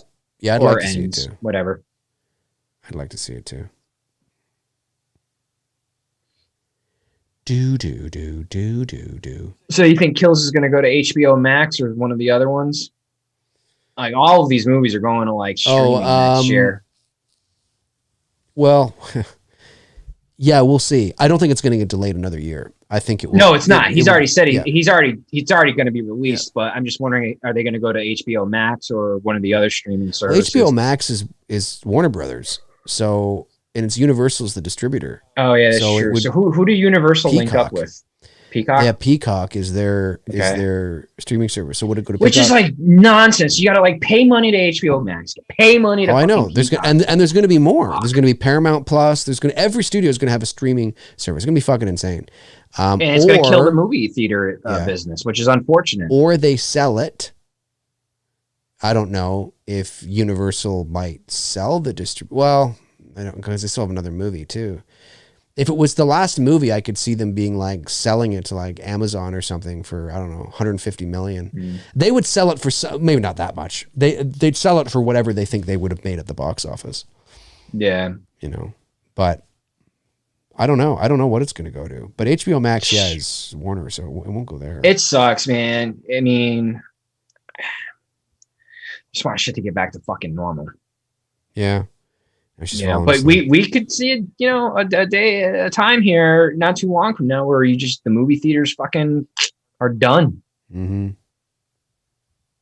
Yeah, and it's unfortunate. I mean, I know people, there's this thing of, who cares? Like, watch it. It's like, I get it. It's not, look, the movie-going experience, no, you don't have to watch every movie in the movie theater, but the movie-going experience it's always a fun experience. It's a fun experience, especially when it's a big movie, like a tentpole film, like a Star Wars or a Marvel movie, a big superhero movie or a big action movie. Those won't be happening anymore. Like I'm just not. You need to make money in order to make those types of movies. You do, and that's how that works. And that's what people have to understand as well. Now the business model has to change, but it can't. They're gonna have to go back to these independent type films, which I'm cool and with. It doesn't mean that you can't make $2 billion off of streaming, but you can't do it right now. So things will just have to change, and who knows? I mean, we may see the last of those kinds of movies for a while, and those kinds of things, there maybe, I don't know. I mean, it's just, I like going to the theater, and, people can be like, no, you just watch it at home. It's fine. That's fine. You're entitled to feel that way. I like going to the movie theater to watch movies. I like the experience of being in a movie theater. And I have a home theater. I got a big screen, surround sound, but I ain't got no 65-foot screen with Dolby Atmos sound. So, I mean, and yes, in my house, in my basement, because it's a smaller room with a big screen and big sound, you can replicate it relative to fairly well, and it's good. But it's still not like being in a fucking theater. I watched Ready Player One in the movie theater, and I watched it in my home theater, and it's still better in the movie theater. Oh, Jimmy. Jimmy, take me. Look at the now. way she looked at him there. Oh, I know. She's like, hey. I think she wants him. I love this Smurf silhouette shot of Michael. I know, he's there. Well, he's a peeping Tom. He's a peeping Tom. He's the original peeping Tom. He's never had sex, so he wants to know. Hey, Michael Myers is the peeping Tom champ of 78, 88, 89, 95. I just noticed the little thing on her fucking. I didn't say 81 because it's supposed to be 78. Yeah, that's true. That's true. But look at him in the background, man. Oh, He's so tiny. And that's so easy to replicate. That's so easy. It is. Yeah, that's gonna be a fun shot to replicate. I don't even know if I would have racked focus to that. I still would have kept that out of focus. I would have kept it out of focus. Yeah, they racked focus to it. I don't think you need to do that. I think you can you can see him perfectly out of focus. Yep. I would have continued the trend and not have done that. Exit only. Ooh, go in there. Go in there. Be a rebel. Go back in through that door. Wonder if this is... Oh, no, I was just going to say, I wonder if this is the most screen time Lance Guest has ever had. But that's not true, because he was Michael in Jaws 4. And he's been in the deputy from Jaws was the doctor, or the dentist in Halloween 2. That's right. And he was also in Last Starfighter. And he's been in a lot of stuff. Especially in the 80s. Yeah. Yeah. I mean, not now, of course. But yeah, back then, he was in a few big stuff. Ooh. And this originally didn't have as much blood. They blooded it up. They bloodied it up more for obviously because they wanted more blood because they had to compete with the likes of Friday the 13th. Even though there had only been one Friday the 13th movie, it was significantly bloodier than Halloween. So they felt that that's where the bar was. So they needed to do that. I wonder if like the Alice, it's very possible. I wonder if the Alice scene, like that you said, that was a reshot. If they saw Friday the 13th Part 2 and went back and added that, like you're just saying there. Maybe. Because Friday the 13th Part 2 came out in April, they would have had plenty of time to shoot that scene and edit it into the movie. Yeah, it's entirely possible. That's entirely possible. I'm not sure. So what you notice is the tires are all flat, I think, right? Or the car doesn't start. Why doesn't the car start? If the tires are flat, the car would still start. Michael fucked them up. Yeah, he fucks up. He goes around to all the cars and does that. Can you imagine seeing his process? His side gig is a NASCAR pit crew guy. Can you imagine seeing his process? Like, we know he's done this, but can you imagine there's a moment where, like, you see him out there and he's under the car and he's tweaking things, he's getting out, he's popping tires. Exactly. It would look so stupid. It would look so dumb. Low key, Michael Myers wanted to be a pit crew guy. Here it comes. Laurie. Laurie. Wait, Laurie. It's coming up. Baby, let me stick this finger up your butt. That's what Michael was thinking behind the mask in this moment. That's what he was thinking. He was thinking it, yeah. Here it comes. Oh, no. Yeah. It's coming up in a moment here. Like in a minute. Yeah. This is slow, too. I remember watching as a kid going, just get the fuck up. Like, jeez. It's like, yeah. Laurie. Wait, Laurie.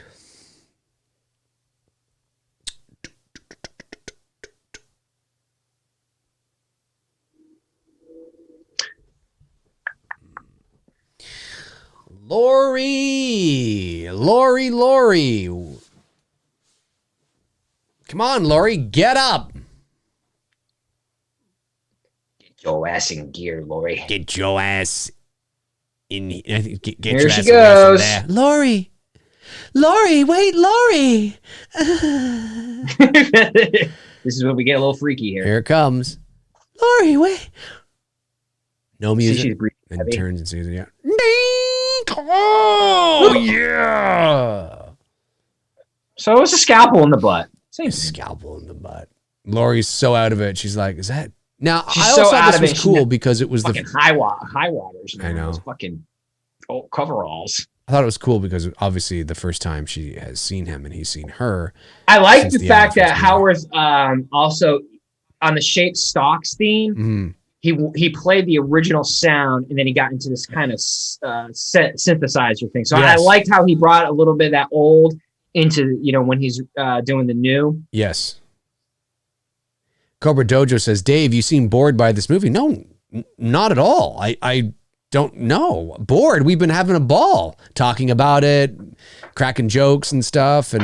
But like I said, I mean, there's only so much. I mean, what can I say about Halloween 2 that I haven't said before? Said already. I mean, what we're going to sit here and analyze it and go, okay, and you know, in this moment here, he was going to, I mean, that's like, we could do that, but I'm pretty sure we've done that. Like I mean, I've talked about Halloween. I do like this scene though. I like the suspense. Yeah, it's good. Well, it's good because it's got a good rendition of the shape stocks. Exactly. And Michael closing in on Laurie. Yep. Well done, well executed. It's not going to live up to the original, but I think it was well done. Mm-hmm. Mr. Garrett he's not going to end up with Janet, but Janet's not going to end up with Mr. Garrett. I think Janet and Mr. Garrett should have ended up together. I'm going to make a post. Maybe I should make that social media post. Think you need to make a fan film out of that, man. Yes. Bring back Mr. Garrett and Janet and have like a love story in there. Exactly. That'd be amazing. Before Edward and Bella, there was Janet and Garrett. Exactly. Before Edward and Bella, there was Janet and Mr. Garrett. What's Mr. Garrett's first name? I don't know. So she would have been Janet Garrett? Garrett. Bob Garrett? Maybe it's Bob Garrett. Bob Garrett. It's not as good as but it's good though. Like being chased through the dark hospital stuff. I remember the first time I watched this movie with my dad. I'd already seen it. And like the suspense of him closing in on her, and you want the elevator door to get to Laurie. Like, well done. Yep, it's great. My dad, I was in the hospital when my dad watched this with me. Now I'd already seen it, but he hadn't seen it. And he stayed one night and they wheeled the TV in. I was about 15 and we put in Halloween 2 and my dad loved it. My dad loved the look and the mood and the atmosphere and the hospital setting and all that. He loved it. He thought it was great. When he comes around the corner there, that was a little Halloween 1 there too in the mask. A little bit. Yeah. A little bit. This is great because she's trapped. She knows that there's nowhere to go. And then it's like, and like, I love it. Like, he could totally open the fucking door, but he's like, nah, never mind. Okay. I'm gonna play with this bitch some more. What would you have done if he grabs the doors like this, which he could have done, and tears them off their? Can you imagine? And then like the entire kicks in elevator the Stone Cold door Steve comes Austin out. theme. There's no way that would be believable. There's no way. Just ripping that door off. There's no way. There's no way. You may be right. You may be right. You may be right. You may be right. You may be right, but not necessarily. Yeah, she hides in the car. I love the vintage cars too. Yeah, of course they weren't vintage. Well, they were kind of. No, vintage, they weren't. Kind of. Some of them were. Some of these were like in that 10 to 20 range. Yeah, I was just gonna say. We'll never see this shit anymore. Yeah. My yawning, folks, is not because I'm bored of you or the movie. I'm just no, we're bored of you. Genuinely tired. genuinely just tired. Kidding. Just kidding. Jimmy. That's how she says. I would have just stayed right there, man, and hid the whole time. Yeah. Never would have moved. Now here comes the that yellow beacon. Like, Michael, come find me, you fucker. That yellow beacon in the back of the car. What the hell is that supposed to symbolize? Just that he's a person of authority? I guess. Don't you see what he's doing here? 15 years ago, he killed one sister. Now he's back to kill the other. After I took him the clinic. The clinic. And do you know your way around here at all?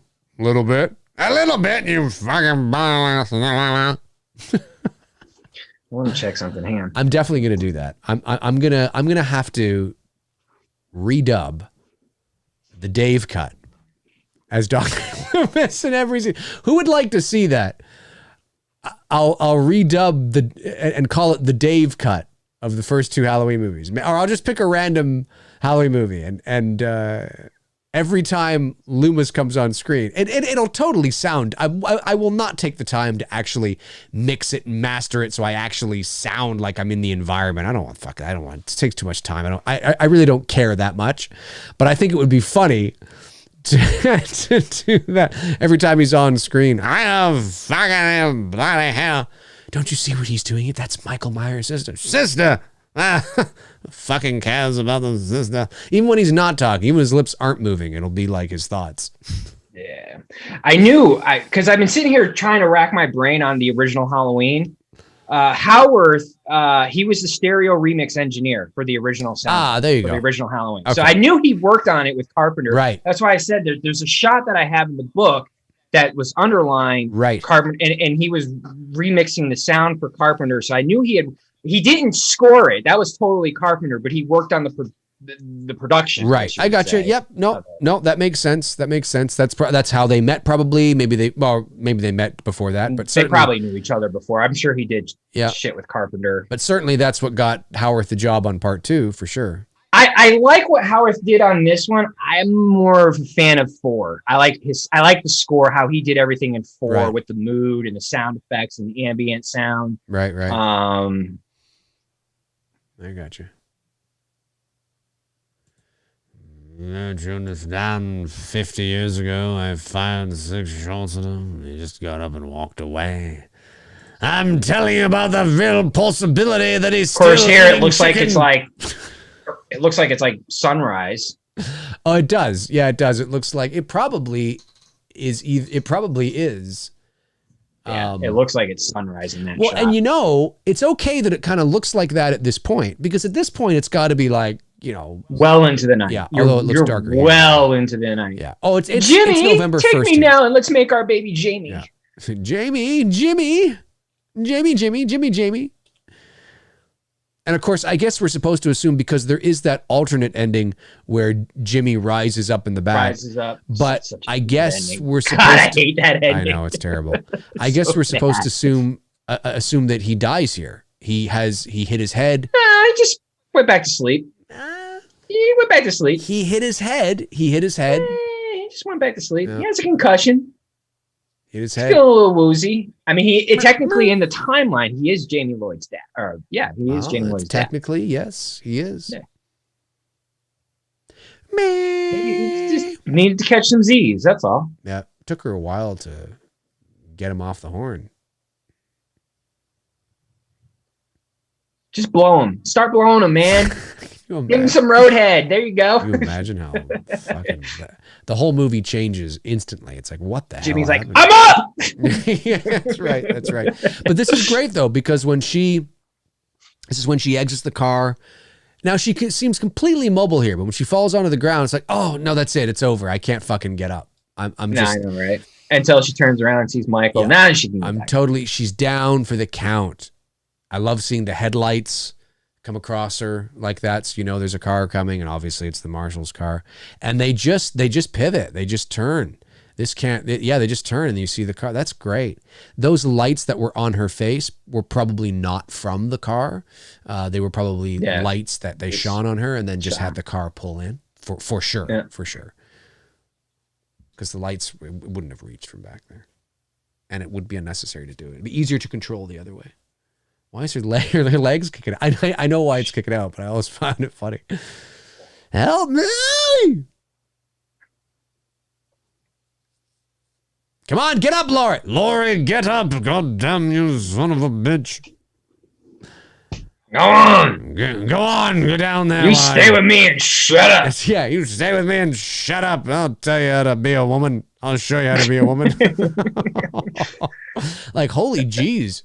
It's like Sean Connery. You couldn't do that shit today. No. That is not that. You can't do those lines anymore. No, you can't. No. Like some of the lines that Sean Connery used to say. Holy jeez. I like this. Every woman will use a good slapping. It's like, holy shit, buddy.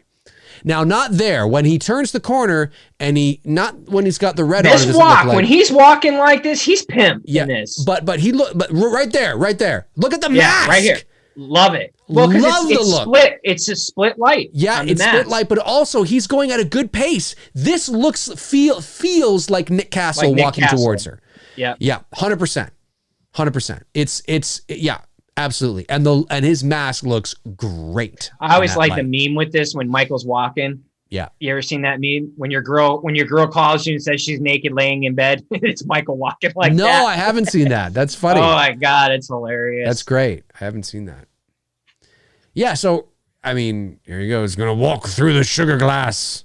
Can't open up an elevator, but he can walk through fucking glass door. You're gonna walk through the sugar glass, the broken glass, the breakaway glass. It's not real glass. It's just what it is, but it's not. Yeah. You're gonna fall. He's shot again. Why won't he die? And what's great about the line when Laurie says, "Why won't he die?" Loomis doesn't answer her. He just looks to the marshal and says, "Get away from him." Now, you could say, well, maybe he was going to answer her, but he got interrupted by what the marshal was doing. Perhaps. But the fact that the creative decision was to never have that question answered is brilliant because it's for the audience. It's a question that there is no answer to. That's what it's all about. Why won't he die? Well, he's the boogeyman, right? Right here. Here it comes. Here it is. The marshal's leaning down. Coming to it. Why won't he die? He doesn't answer. Fact. That's it, right? Why? It's leaving it to the viewer. It's leaving it to the audience. You know, it's keeping the mystery there, keeping the enigma alive. And fun fact, the total amount of dialogue exchanged between Laurie Strode and Dr. Loomis, Laurie said 8 words to him. Wow. Total. You're right. In the whole franchise. You're right. Was it the boogeyman? Yeah. That's 4. Yeah. Why won't he die? That's 4. That's it. That's the only time you ever see Laurie. Well, it's actually Dr. Loomis. It was the boogeyman. Or you know what I'm saying. Yeah. It was the boogeyman. It was the boogeyman. So 4. Yeah, 4 words. Why won't he die? 4. 8. Yeah, you're right. Total 8 words. That's it. Does she say anything else here? No. Nothing. He says take it. He says take it to her, the gun. Actually, he says this. He goes, "Go on, take it. Go on, take it." And then he says, "Get out now." Yeah. Oh yeah. No, that's what he's like. Go on, get out. Okay. You want to get out now? He's but angry. that's it. I mean, there's really for 2 iconic characters in this franchise, they didn't really have much dialogue together. Yeah. Very little. Yeah, that's true. That's true. That's a good point. That's a good point. We should dissect that in a 4-hour video. Exactly. That's what they would want nowadays with the fans. Well, let's dive. We need to go deep into why is it that Laurie only said 8 words to Dr. Loomis. Yep. That's it. You think she'd be like, "Who is he? What is he? I don't know." Because you could have done that here. You could have had some of that, like really amped up the mystery. You could have. Well, who is he? I don't know, Laurie, but you don't understand. And then it gets interrupted by Michael. Go on, take it. Go on, take it. No. Oh, no. Oh, no. so she says no. No. 9. 9. I'm going to leave it at your weirdly shaped foot. But again, when you think about it, with 2 iconic characters in this franchise, they didn't have a whole hell of a lot of screen time together and conversation. No, it's true. We don't know like what happened between. Yep. If you go by Halloween 4, before she dies in her accident. Yep. Did they talk to each other? It's true. I always like the way he busts through that door, though. It's kind of cool. And then he stabs. There's so many ways they could have done this better than how they did this. I like the scene, but they could have done this so much better. She could have shot him, side-swiped his head, okay, rather than doing the shots in the eyes, which would have dazed him and dropped him to his knees, and it would have confused him. The whole 2 shots in the eyes thing, I'm just like, no. Yeah, it's fun. It's fun. They could have done, like I said, you could have done a shoulder shot, sending him back, and a side head shot, not hitting him in the head completely, but like kind of like a graze, where it like dazes him, sends it to his knees, gives Loomis a chance to get back up. And then I don't know. It doesn't bother me because it's. Yeah, but I know I get what you're saying. If you want to look at it more realistically. Now, people have often said that, no, she knows that she is the sister because she says his name, Michael. No, but she knows it's Michael Myers because that's what Jimmy told her. Told him. Yeah, exactly. So she just says his name. It's not any name like, Michael, I'm your sister. It's nothing like that. It's just, I'm just going to say his name. See if that connects to him. And it does. I just think they could have thought this scene out a little bit more. I love the scene. I just think it could have just Well, they could have massaged it a little bit, and still had the same payoff with them blowing up and all that shit. I love the sound effect. Oh, that 80s sound effect, man. Yeah. I mean, try swinging your hand through the air like there's no sound. You don't. No, but again, it's more cinematic, right? Like there's Do that you balance. hear it? There's that balance, and I was learning that a lot from Greg, our DP for It's Me, Billy. You know, when you're lighting a scene, you want to light it, and you know, you think about where the light's coming from. You know this as a photographer. You know, where is the moon? Where's the sun? How does it fall? If you're supplementing it, right? If you're trying to create sunlight or moonlight, or you're trying to create, you know, an ambiance or an ambiance, I should say, or an ambience. But there's that balance, right? You want to make sure that it's believable, but you also want to make sure that it's cinematic, you know? So it's that, you know, sometimes light doesn't fall the way it naturally would because, you know, you're trying to create a mood or, you know, so it's a balance. Yeah, that's right. Yeah. Now, why did he hesitate? Look, the reality is this, man. There's no fucking way him and Loomis are surviving this. No fucking way. I mean, look, I love Halloween 4. I love that fucking movie. That's a great explosion. But that shit, explosion. Fuck no. It's great. It's a great And up until, I think, when this movie was done, that was the longest burn, right? With him walking until, I don't know, one of Freddy came out. I think this was Freddy it. I think, and then it was Elm Street, the first Elm Street. And then who did the burn? It wasn't Dick. Dick didn't do the burn in this, right? Dick burn. Dick burn. No one wants their dick burn, man. No one wants dick burning, ladies and gentlemen. No one wants dick burning. I don't know who did this, but certainly it's epic. You can obviously tell he's in a fire, suit. But it, you buy it, you believe it. You suspend your disbelief. And this is Michael dying. This is it, ladies and gentlemen. This is it. Bad day. And then it's the morning, and you can see this. I love the smoke there. Well, I guess it could be fog too. It's early morning. Combination of both. Yeah, it's probably both. WWAR. What does that stand for? Oh, Warren. The van, the news, probably. Yeah, but it's news Warren. Station. Yeah, they're Warren County or whatever. Or War. What is it good for? Absolutely not. Warren definitely would stand for. She's now being lifted into the wheelchair. This is the same guy that was going, 3 people are dead tonight. And I love this commentary here. This here, look. She's now being helped out of the wheelchair and into the... I tell you, it's Halloween ASMR. That's what this is. It is, man. She's being lifted into the wheelchair now. She's there's Dana Carvey behind me. He'll play. Boom boom boom boom boom boom boom boom boom boom boom boom. Was originally going to be Deck the Halls. Or no, what was the song? What's that? Deck the Hall. Yeah, no, it was going to be Jingle Bell, Jingle Bell, Jingle Bell Rock, Jingle Bell Swing, and Jingle Bell Swing. And this is better here. You're alone with her and her thoughts. She's alone again, and she's just. And if they had never made another one, it'd be great. Yep. If they never made another one. I mean, geez, and then you show the burning of Michael, and that's the end. That's the end, folks. That is it. That is Halloween 2 from 1981. My favorite Halloween sequel, still to this day.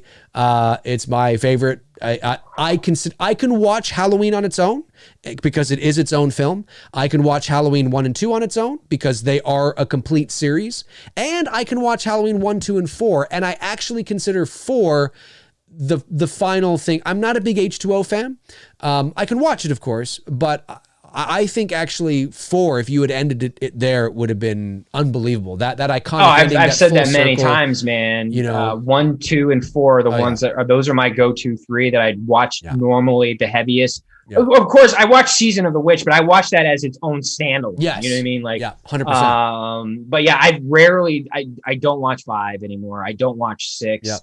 Even though I know we'll probably get to 6 at some point here because we haven't watched that yet. Yeah. H2O, it's kind of like if I'm in the mood, I'll watch it. You know what I mean? It's kind of one of those, like, if I'm in an H2O mood, I'll throw it on. Oh yeah. Fuck a Resurrection. Yeah. Fuck a Resurrection. Get the fuck out of here, trick or treat, motherfucker. I rarely watch anything past 4. And watch Zombies first Halloween, I'll watch. Again, mood. If I'm in the mood to watch Zombies first film, I understand. You know, if any of the Halloweens are on TV and I'm flipping by like AMC and I don't care if it's Halloween Resurrect. I'll sit and watch a few minutes of it, whatever. But if I'm gonna watch it, like I'm gonna actually make the effort to bust out the Blu-ray or whatever. I don't really watch anything past 4. But I agree with you, man. 1, 2, and 4, that's a complete trilogy, and it's a good complete trilogy. It is. Yeah. You have a complete movie in part 1. It comes full, like you've always said, it comes full circle. The first opening scene, we see Michael killing his sister in the clown costume. Yeah. Halloween 4 completes it with Jamie. Oh yeah. Doing whatever she did to her stepmother. You can leave it up to the imagination. Did she kill her? Whatever. Yeah, 100%. You don't need any more. And Loomis saying no, meaning like evil will always continue. That's it. And like I said, how cool would it be then if they never made another one, and then in 2018 they decided to do a sequel to that movie? Oh, and now that's totally different. Then you could bring back Daniel Harris, and it would make sense. Exactly. Anyway, you get the Halloween Avengers. That's it. Let's get to those super chat questions that came in off the top of the show. FMM Forever sends in a $5 super chat and says, Dave, guess you're glad filming is done since Ontario is shutting down, or so I hear. Yeah, the province of Ontario is going into a province-wide lockdown the day after Christmas, which is here in Canada, it's called Boxing Day. And it's sort of like... That's total bullshit. I saw that. Yeah. Boxing Day here in Canada. Now, we also celebrate, I guess, but we also have Black Friday up here too. It's fairly recent for us, though, maybe the last 15 years or so.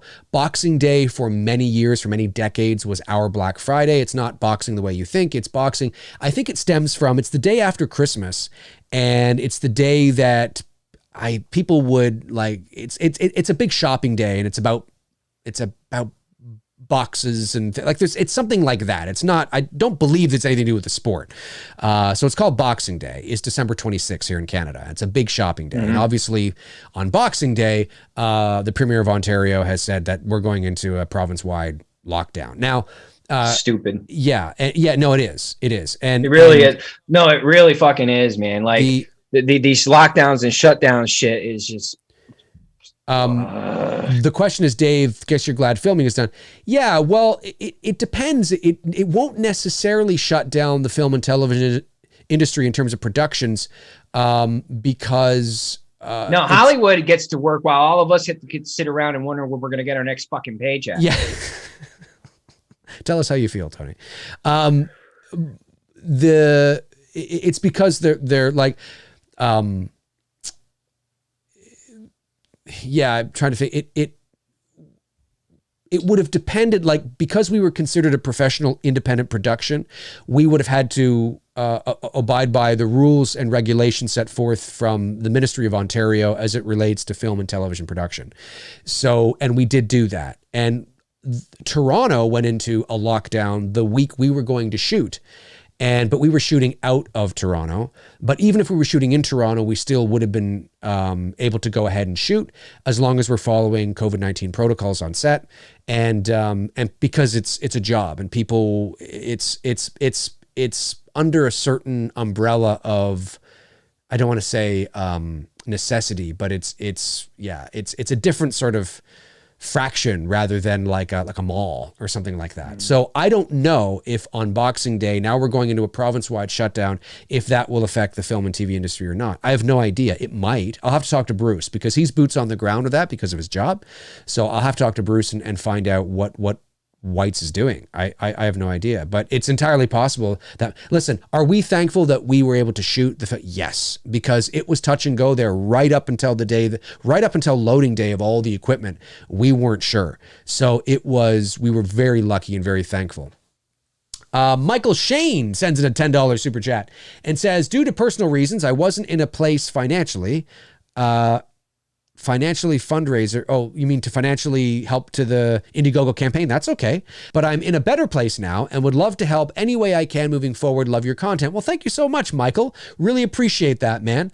You know what? You can support, you don't have to support financially, just you being here, tuning in, watching is great in and of itself, and then every now and then if you want to ask a question and you want to support it through a super chat, that's cool too, man. You being here is the big support at the end of the day. Anna M. Pops. Anna sends in a super pound sticker. Says, hey, Anna, what's going on? Thank you very much. Appreciate that. Nightmare Kid sends in a $2 super chat and says, I hope you had final cut, wrote the script, etc. Well, it's a co-production. So myself and Bruce, we co-wrote the script, we co-produced it, and we co-directed it. So we both have final say. And it's a balance, right? There's things in the movie that are definitely Dave McRae. There are things in the movie that are definitely Bruce Dale. And then there are things in the movie that are definitely the both of us. So it's finding that balance, right? That when you're working together on a movie, you want to bring both of your creative vision to the table, and it's striking that balance. We don't agree on everything. There are some times we're like, I kind of want this and he wants that. So we try to find a balance. But we agree on most things, and we've worked right from the ground up for 18 months on it. So when we went to camera, there were very little surprises. Sometimes we had to rework a scene because we thought we were on the same page, but we were slightly off. But there was never any like, what the fuck? I thought she was going to go over here and you have her going up there. Like it was never like that. So let's see here. Matthew Foresi sends in a $4.99 super chat and says, going to be watching Black Christmas tonight in preparation for Dave and Bruce's masterpiece to come. Thank you very much, Matthew. Appreciate it. Jim Dorsey says, Ben Tramer roasting on an open fire. Yep. Ben Tramer roasting chestnuts. Ben Tramer roasting on an open fire. Hey, somebody's got to do that. I think you should do that, Tony. Absolutely. You should bust that out. It'd be more like Ben Tramer's nuts roasting on an open fire. Ben Tramer's nuts roasting on an open fire. That'd be funny. Legit. That'd be really funny. Legit. It's true. Anna M. Pop sends in another $2.29 super pound. Says, I've been caroled to death tonight. That's a good one. I've been caroled to death tonight. Yeah. Is this some kind of joke? I've been caroled to death tonight. You don't know what caroling is. Listen to this. Is that Tommy Lee Wallace's voice, by the way? Fire. Hey, is that Tommy Lee Wallace's voice, by the way? Because it always sounded like him. Yep. I thought so. Yes, that is. Michael Stapp sends in a $2 super chat. Michael Stapp, isn't that like the lead singer of Creed or something? Creed, is it? I don't know. I don't really care. I don't know. Mrs. Elrod, Lucille Benson, died in 1984. Oh, wow. Okay, so she's been gone a long time. She hasn't been making sandwiches in a long time. Todd Fayer sends in a very generous super chat. Great to see you here, Todd. I haven't seen you in a while. Says, hello and Merry Christmas to you guys. Merry Christmas to you too. Cody Snyder sends in a $5 super chat and says, Brackett and Hunt were jerks to Loomis. I understand Brackett's lost his daughter, but Dr. Loomis has been trying to tell you for hours. That's true. That's a good point. That's a good point.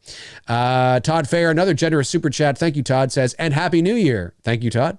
Anna M. Pop says, in Halloween Ends, Michael Myers takes off his mask and gives everyone Corona. Mission accomplished. Can you imagine? That's how they end. I'm glad our people can joke about that because, man, yeah. You have to. You need that levity. You have to. You're going to go insane. Southpaw 82 $5 super chat says, how do you feel about Warlock's performance? He is my least favorite. He moves like lava and it makes the stock scenes drag. Nick was very swift and crafty. I think we pointed out a couple tonight where he was really, he was good. He was on point. But yeah, I get what you're saying. There were some other scenes where he was a little bit too stiff. Yep. I agree. For the most part, yeah, I don't mind Dick Warlock's performance as Michael because I think it's the closest in terms of look that we've gotten to the original Michael. And what I mean by look, I just mean by stature, mask, like physique. Physique. That's right. I just feel it's, you know what I mean? Once you get to Wilbur, there's a bit of a distinct difference there. So, but yes, that has always been something in the performance from Dick Warlock that I haven't been crazy on, but that's not Dick's fault. That is, he asked, so what am I supposed to do? Because at that time, see, this is the thing, and I often say this, in retrospect, we look back, nobody knew that this was going to be analyzed, that people were going to be, going to conventions and wearing masks and making fan films and, the internet and social media. Overanalyzing this shit. Nobody knew because all Carpenter said to Nick Castle was just walk, Nick. And that's what Nick did. Did he add a little finesse here or there? Sure. But at the end of the day, he was just walking. And if you've ever seen Nick Castle in person, he's a little older now, got a little bit of a pot belly. But when you watch him walk across the room from A to B, you can kind of see it. You're like, yeah, I get it. Like that kind of looks like Michael Myers. He was just walking. So Dick Warlock was like, well, what do you want me to do? And he didn't get any direction. They were like, oh, I don't know. I'll just do whatever the fuck you want. So he did whatever the fuck he wanted. So because that's what I like. I try to like sit there and sometimes, and I know it may come across harsh when, you know, people message me on, you know, what do you think about this theory? What do you think about that theory? Whether it's, you know, Karate Kid, Cobra Kai, Halloween related. I'm like, at the end of the day, man, it all depends on how the writers wrote the fucking scene. Yeah. You know what I mean? Like, that's the fucking reality of this shit. I mean, there's nothing beyond it. It's just, you know, like, would Chosen beat Johnny Lawrence? Well, if they wrote it that way, he would. That's it. You know what I mean? Like, That's I mean, it. it's, I don't like to, there was a video, I need to watch it. I've been trying to catch up on your shit too, because I've just been so busy, but there was, I can only imagine what this video is going to be like, because it's just a gut feeling of mine. But fandom, the fandom video here that you did recently within the last week or so, yes, you know, and how fandom has pretty much, in my opinion, fandom has like ruined everything. Yeah, it's not as enjoyable as it once was to be a fan of any of these franchises, because it's just too fucking serious, man. It's just like, bro, man, this is not real. This is fucking fake. It's like people getting pissed off at the fact, you know, that Marvel fucking announced that Star-Lord was going to be bi in the fucking comics and shit. And like, they're saying that that's a shot at Chris Pratt because he's a Christian. I'm like, first of all, Star-Lord doesn't even fucking exist so therefore he doesn't have sexuality. He's a fucking cartoon made up person. It's true. You can't give someone a sexuality if they're not fucking real. Yeah. End of discussion. And it's like I said, I'm anxious to watch that video because I just kind of have a feeling I know where you go. Well, I don't know if I do go there. I think my focus, I agree with what you're saying, by the way. I think my focus was more on, Disney had their big announcement last week or a couple of weeks ago, whatever it was now. Hayden. Well, but all the new shows and Marvel and Star Wars and stuff. And it's funny. I just, the purpose of that episode was when I was watching, because I was watching a bit of it live and then I tuned out and then I saw the post on social media a bit later. And there was Kathleen Kennedy standing there in this post and on the screen behind her, all these shows. And my first reaction was not, oh, yay, all these Star Wars shows. Honest to goodness, my first reaction was, are you fucking kidding me? How the hell am I mean, I'm still like, I know how season 2 of The Mandalorian ends because obviously everybody, you know, you can't fucking, but I've still because I was the same. I saw that and I was just like, all right, I didn't even care. Well, but I've only watched the first 2 episodes because I've been so busy with It's Me, Billy. And when you're putting together a film, I mean, it takes a lot of your time.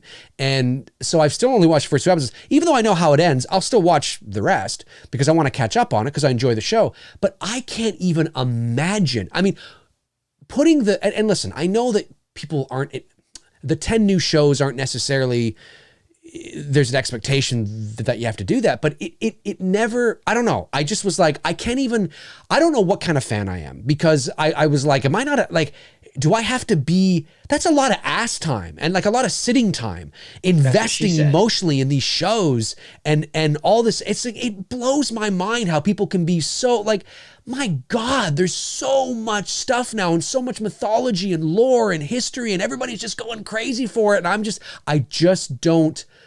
I would much rather be making that shit than watching that shit. Yep. And I think it might steer more towards my personality, the creative type that I am, and more of the filmmaker side I can't even imagine. I don't know. I guess I was really excited for The Force Awakens because obviously I had been wanting a sequel for many years. I was one of the people that didn't give a fuck about the prequels even long before the prequels came out. I was like, I don't care about going back. I want to go forward. So I was really looking forward to that. And there are certain movies and things that I get really excited about, but I've never in my life waited in line for hours for anything. A concert, a singer, the new tech, the new phone. I see people, in line for days to see the Star Wars. I've never I can intellectualize it, but I don't understand it because I've never felt it. I've never loved anything so much in my life, been passionate about something so much. And that's not to say that they're weird. I'm not saying that. I'm just saying that I find it genuinely fascinating. And because it's kind of cool. And because it's like, wow, like to be so excited about something that you would sit in a lawn chair for days just to be the first to get it or see it. I'm like, wow, I can't even comprehend that. Like, I can't even imagine.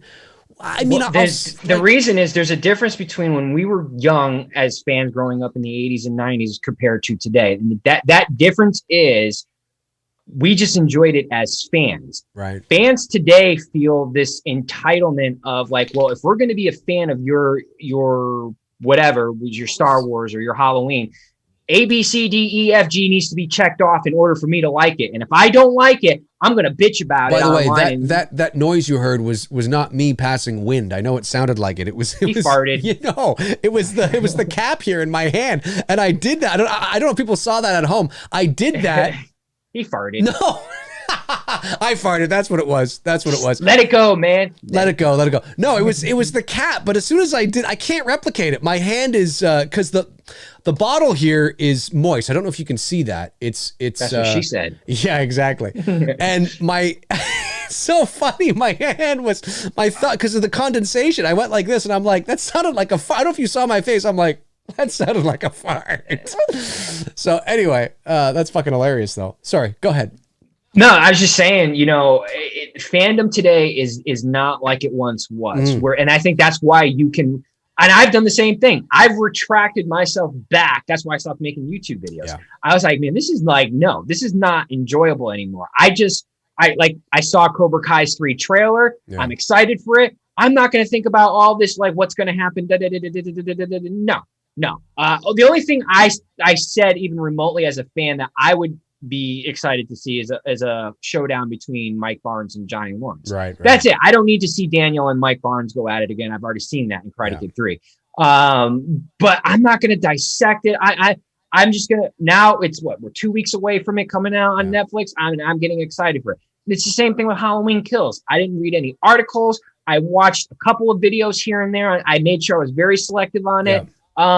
Because I don't want to know anymore. I just show me a fucking trailer and that's it. And then I'm going to go was going to go see it in the theater. Yeah. I don't know how I'm going to see it next year. However, I'm going to see it. I'm going to see it. And that's it. I can't mess with this shit anymore with the fandom of 2020s because it's just way too fucking toxic. It's way too there's a lot of that for sure. There's no fun in it anymore. Yeah. There's zero fun in it anymore. And it's just this bickering online and it's just like, well, it's become a very serious, it's become a very, very serious, it's a very serious business, but it's a very serious thing for a lot of people. And I celebrate it's entertainment. Well, it's supposed to be fun. No, and I celebrate, the passion and I do think it's kind of, it's cool that people would do that. But I think what it is that the older I get, the more I realize that these things are just not for me. And there's a part of me where I want it to be for me because I'm a Star Wars fan. I like Star Wars. I like Luke and Darth Vader and the old school movies and I liked The Force Awakens. I didn't like The Last Jedi and I loved The Force Awakens. When I say love, I don't mean as good as the originals, but I appreciated what they were trying to do. And for me, it was a breath of fresh air because of the prequels. Didn't like The Last Jedi, and I liked The Rise of Skywalker because I thought it was what it was going to be. Anyways, I've talked all about that, right? So, I had fun seeing the nostalgia and kind of seeing what was going to be. And sure, there were things I wish they would have done differently.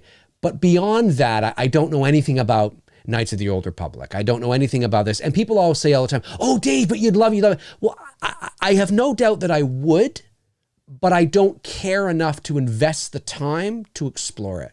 I don't care. I'm too busy. I have too many things I'm doing. I have too many other things I'm interested in. And I guess I just realized that when I saw her there and on the screen behind her, we're going to get a Lando show and we're going to get a this show. And I can't remember all the names on this show and that show and this show. And I'm just like, God, like they're just throwing everything at the, the wall and hoping something sticks. And, I mean, half those shows will probably be canceled by the end of the second season anyway. I mean, it's very rare that they announce 10 shows and all 10 are fucking amazing, and so I don't know. I don't care. And it made me question, what kind of a fan am I? Like what kind of a fan am I? And I'm a fan. I mean, I'm a fan, but I just realized that, wow, you're a fan like me. You just don't put the time and investment to get that knee deep into it because, like you said, at the end of the day, this is fake. It's entertainment. It's not real. Oh yeah. We don't need to fucking make it more than what it is. You know what I mean? And how the writers wrote it. Like someone sent me a video here or a link to a guy on YouTube the other day, and he's a guy that does all these like Scream videos and stuff, and he has a video on like what was Stu doing when this was happening, what was Billy doing when this was, I'm like, I don't need to fucking give a shit. I don't care. Like I don't fucking care what they were doing. All I care about is, when I watch Scream, I know what's going to happen and I'm going to enjoy it. And I don't fucking give two shits if Billy and Stu were taking a dump while one was getting, someone was getting killed. I will say this. I do say that there are, and this too, obviously. I mean, there are good fans like that out there too, and their hearts are in the right places. And I know they mean well. Yeah. I don't. No. I get it, dude. I totally get it. And their hearts are in the right place. They're passionate. They found something they love. They want to talk about it. They want to share it. I get it, man. I totally get it. And how can I fault someone for that?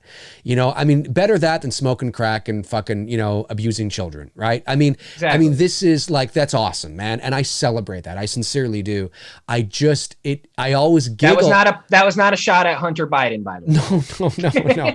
But I giggle when I see these fans because I'm like, man, like I can't even imagine being that excited. Like when I watch trailer, reactions, they're like, whoa, fuck, wow. Like it's like, and I know, and as I said on my fan show there, I said that, listen, part of that is probably for the reaction. I mean, if they were alone and not on camera, they probably wouldn't be doing that. Right. If you had someone sitting there like, right. And that would be me. That would be me. I mean, that's how I think I did. I watched the only trailer reaction I've ever done. I've done funny things, but the only genuine trailer reaction I've done where it's a trailer I haven't seen, you're watching, is Halloween 18.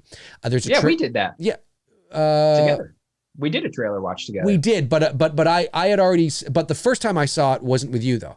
There's a video on my channel, or maybe it was. No, it wasn't. It wasn't. No, because I did it the morning it dropped, it's on my channel, and I sat there, and people in the comments section were like, "I don't think he likes it. I don't think he likes it. Why is he just sitting there? Why isn't he reacting?" Because what am I doing? Because that is my genuine reaction. I'm sitting there and I'm watching and I'm going, okay. And then I went, okay. And then at the end, and then I talked about it. Like I wasn't going to go, it's my personality type, I guess. I just don't feel the need. No, dude, you don't need to explain. I totally get it. That's when I saw Cobra Kai season 3 and I saw the Chosen thing, I was like, yeah, that's fucking cool. But I'm more emotional in my words. So I just basically shared the clip on my Instagram story, typed up the words I wanted to say, and that's it. I'm not, like you said, I'm not going to sit here and show fucking emotions because honestly, I just would feel weird. Well, and to be honest with you. I really would. I'd feel weird doing that. And let's be honest. A lot of those trailer reactions, they know what's going to get clicks. They know what makes great. Of course. They know it makes great thumbnails. Right? When you watch it, when you're going through YouTube looking for trailer reactions. I'm not farting. I'm opening up my cookie. There you go. My protein cookie. When you are looking for trailer reactions and you're going through YouTube and you come across a thumbnail that's like this. Dude, we should actually start doing that as trailer reactions to start a new trend. We don't react. We just sit here like. Yeah, it'd be funny. Non-reaction reactions. But it's true. When you see, maybe you see a thumbnail with somebody on it like this, right? They're like this, and it says trailer reaction. Okay, maybe you click on it. But then there's one right below it that says trailer reaction to whatever film it is, right? And they're like this. You're going to click on it. They know because you're like, oh, I got to see that. I want to see that guy.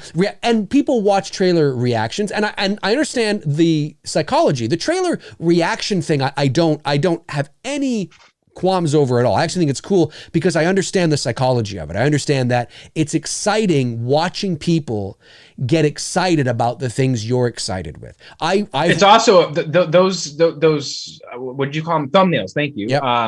Some of them can get on my fucking nerves though. Like for example, you know what a shoulder impingement is from working out? Yep. When you impinge from bench pressing. Yep. So for the last 2 weeks, I've been dealing with an impingement, and if you've ever dealt with it, it hurts. Fucking sucks. I had to take a couple of months off.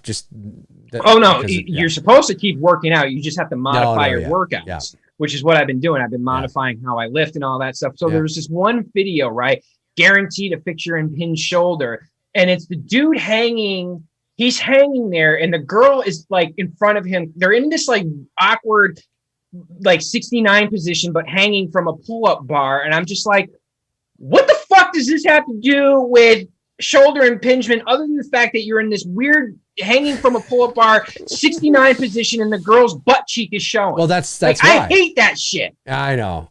Or the worst thumbnails are the ones that they'll have like a red circle with an arrow, you know, and it's like, fuck that stuff. I fucking hate it. And it has nothing to do with anything. We're just two grumpy old men. That's gonna be the title we're in our of our 40s new now, show. so that's exactly what happens. Let's get through these super chats here. Cobra Dojo. Oh no, Southpaw 80. No, I think I read Southpaw 82s. Yeah. Cobra Dojo says at Tony Michael, is that a Stone Cold hat? Because it's got camouflage on it, I guess. Yeah, it is. Oh, it is cool. Yeah, it's an old Attitude Era hat. Nice. Cobra Dojo follows up with a couple more. He says, "Is Jess mentioned at the end for the sequel?" Is Jess mentioned at the end for the sequel? Oh, talking about It's Me, Billy. Is Jess mentioned at the? I can't answer things like that. I can't tell you that right now, man. Cobra Dojo. Hey, you know what? Hey, you tried. Cobra Dojo sends another one, says, have you guys watched Becker with Ted Danson? I've seen it, but I wouldn't say I've watched it. I love Cheers. I'm not really a big Ted Danson fan, but I love Cheers. I love Frasier. Like I love Frasier in Cheers, but I love Frasier the show too. It's fucking great. Nightmare Kid sends in a $5 super chat and says, hey Dave, if you had done a professional Halloween fan film instead of It's Me, Billy, would you had reached your goal a lot quicker maybe? On Indiegogo? I don't know. I mean, you know, certainly I think it would have drummed up more broader appeal. I think it's potentially easier. It would have depended on how good our Indiegogo teaser was for it, and what it looked like. But, you know, we made $30,000 in 5 days. We reached 50% of our production budget in 5 days. That's a chunk. That's a big chunk. Now it's slowed, and we had a 2-month campaign. We ended with about $64,000. Now, obviously, Indiegogo takes their cut of that. And a percentage of that has to go to the perks. And then, of course, there's the rental of the equipment and the locations and the insurance and lighting and grip and camera and actors and crew and accommodations and craft services. And it's all spent. It's well, not all spent right now because I have some for the perks, but it's all going to be spent. Bruce and I will make nothing from it. So, and that sucks. Yeah, well, but I mean, I get it. Yeah, you have no choice. We knew that going in. We specifically didn't take a cut so we could pay the others. So we could get the right people involved. And but that's how you do it. Like, you don't just arbitrary, I think we're going to need about 60,000. No, you do a budget. You do a budget. How much is it going to cost to rent this? How much is it going to cost to rent that? How much is it going to cost to get production insurance? And then you come to a total. And it's always a ballpark, but you sort of have a ballpark.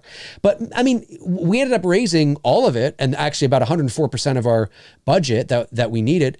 And I mean, maybe we would have, I don't know, but would we have made $50,000 in 5 days? I don't know. It's a good question. I'm not sure. But I decided not to do Halloween because I had done Halloween fan films, albeit, I mean, little not professional. But I just was sort of Halloweened out, and I wanted to do something and the Halloween fan film space, there's a broad spectrum. Dime a dozen now. Of levels in terms of their production value and quality. There's some that are, I've yet to see a Halloween fan film that is professional. I mean, like what we've done with It's Me, Billy. Well, like what you're, yes, I was gonna say, like what you guys are about to drop here in a couple of days when people see it. Yeah, your teaser trailer blows any Halloween fan film, and even the shit that you've done. No offense, out the fucking water. No offense, out the water. No offense taken. Are you kidding me? Yeah. Now there are Halloween fan films that look good.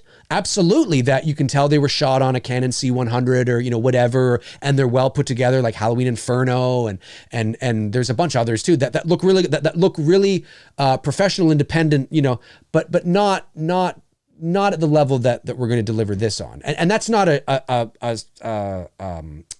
well, and you're slight to them. It's not that at all. I mean, it's like looking that no one's doing too. Well, no, yeah, cool. but it's not a slight. It's just the reality of the equipment and the people involved, and it's like looking at my little Halloween fan film, Halloween the Night He Came Back. I mean, Halloween Inferno blows that thing out of the fucking water.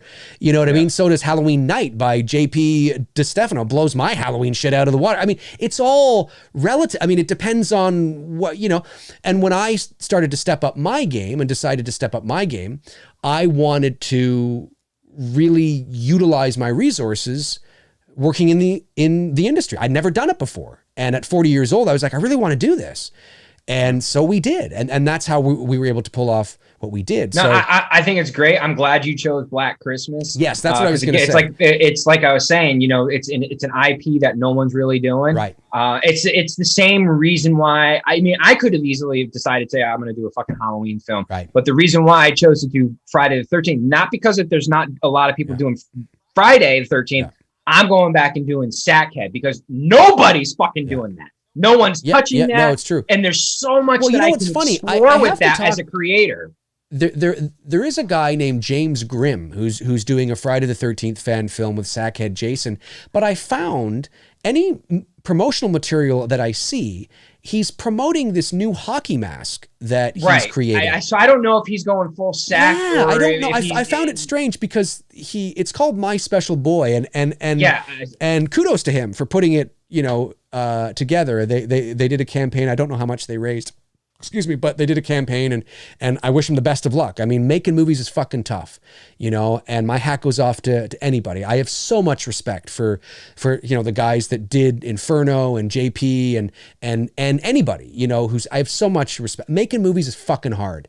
And just because you may not have had access to the gear that we have doesn't mean that your movie's not going to look great and not going to look good, not going to look, really pro. Like, that looks great. You know what I mean? Because they do. And so that's a testament to even those guys to be able to pull that off as well. And because of their passion and their ability to do that shit. I have so much respect for them. And, but it can be. Yeah, I'm confused if he's going full sack for the film or if it maybe partial. The thing that it is that I know, having seen it because I see the posts on certain social media, that he started promoting it that way. And in his Indiegogo teaser, which I did see, it was Sackhead. But he's ever since then, all the marketing material has been this mask, and I don't know if I agree with that creative decision. I'm not sure. No, I agree. He should the way I have my fan film, if it works, if it goes the way I hope it does, I will pay off at some point with the hockey mask. I want it to be 3. It's a 3-parter. But I'm going to stick to SAC. I want to build on that and get to a payoff to where when I decide to put the mask on Jason, it's a good finisher for people. It feels earned, it's like, right?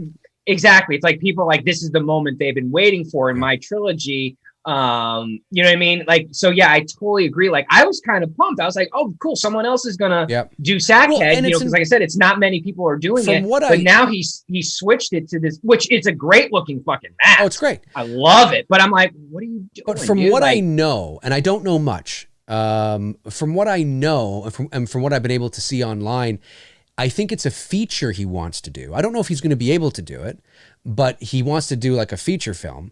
Now, it's possible that hockey mask that we see that he's promoting will be at the end of the movie, and maybe he puts it on. Maybe a payoff at the end. Right, yeah. But then why promote it so much?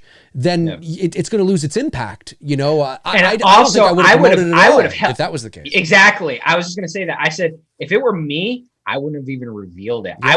I would have shocked people with it at the end. Right. Or however he was going to reveal it. But maybe that's not it either. I mean, maybe I don't know. I got to talk to James. I haven't talked to him in a while, but he's a good dude. They're all great. Like everybody we've talked about here today are great guys and passionate at what they do, and I have so much respect for it. And I mean, what the Halloween Inferno, it's the future of filmmaking. Yeah, what the Halloween Inferno guys were able to pull off, with what they did was great. And but I chose, and what JP did with Halloween Night was great.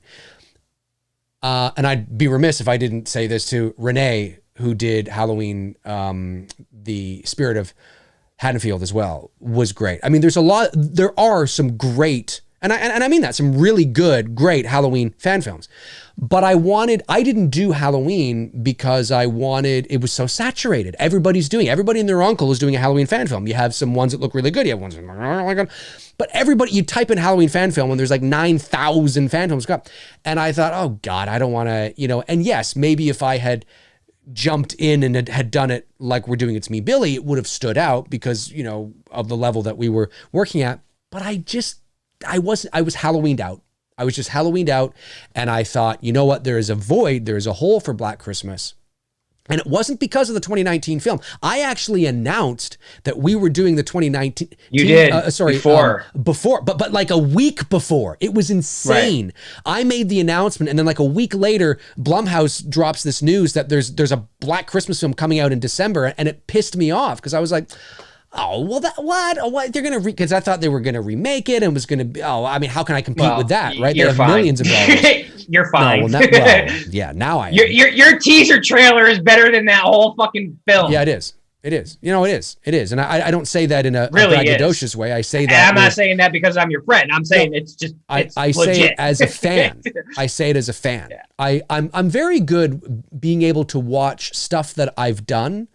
And I always get others to look at it, but I'm very good at being able to watch my own stuff and critique myself. And that doesn't mean that I'm excellent at it, but I'm pretty good because I'm my own worst critic.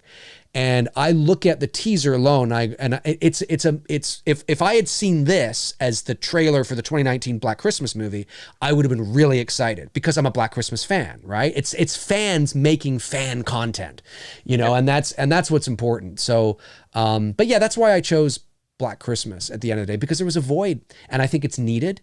And, it puts it on the map. It'll get people watching the original, and who knows? I mean, I showed the teaser trailer today, like I said, to a few people, and everybody seems to really like it.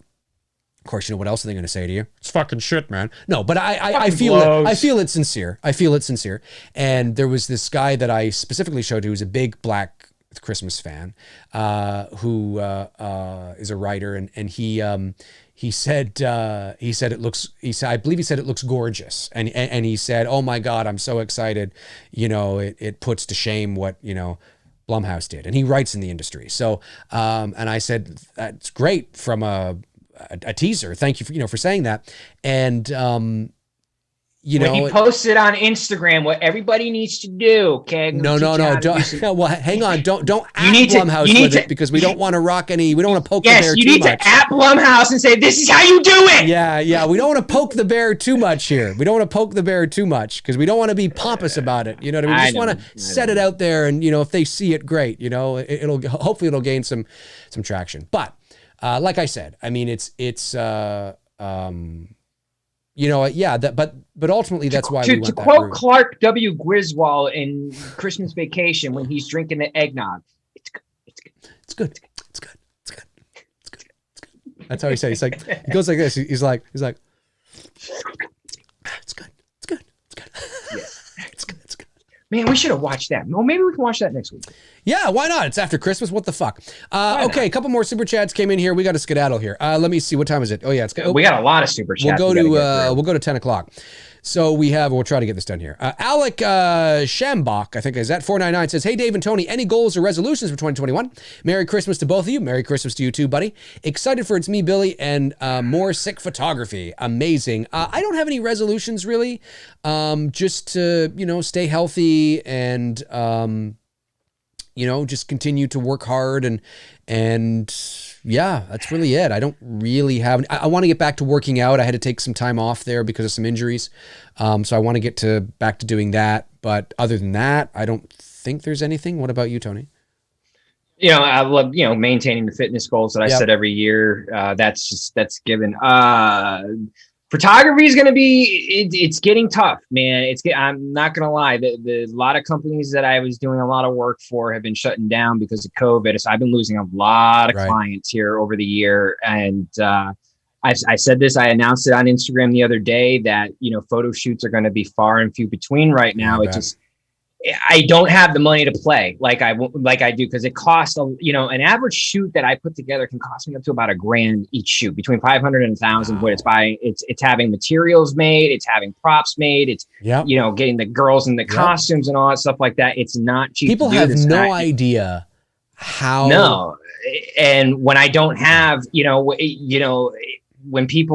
I don't have the income coming in that I once had.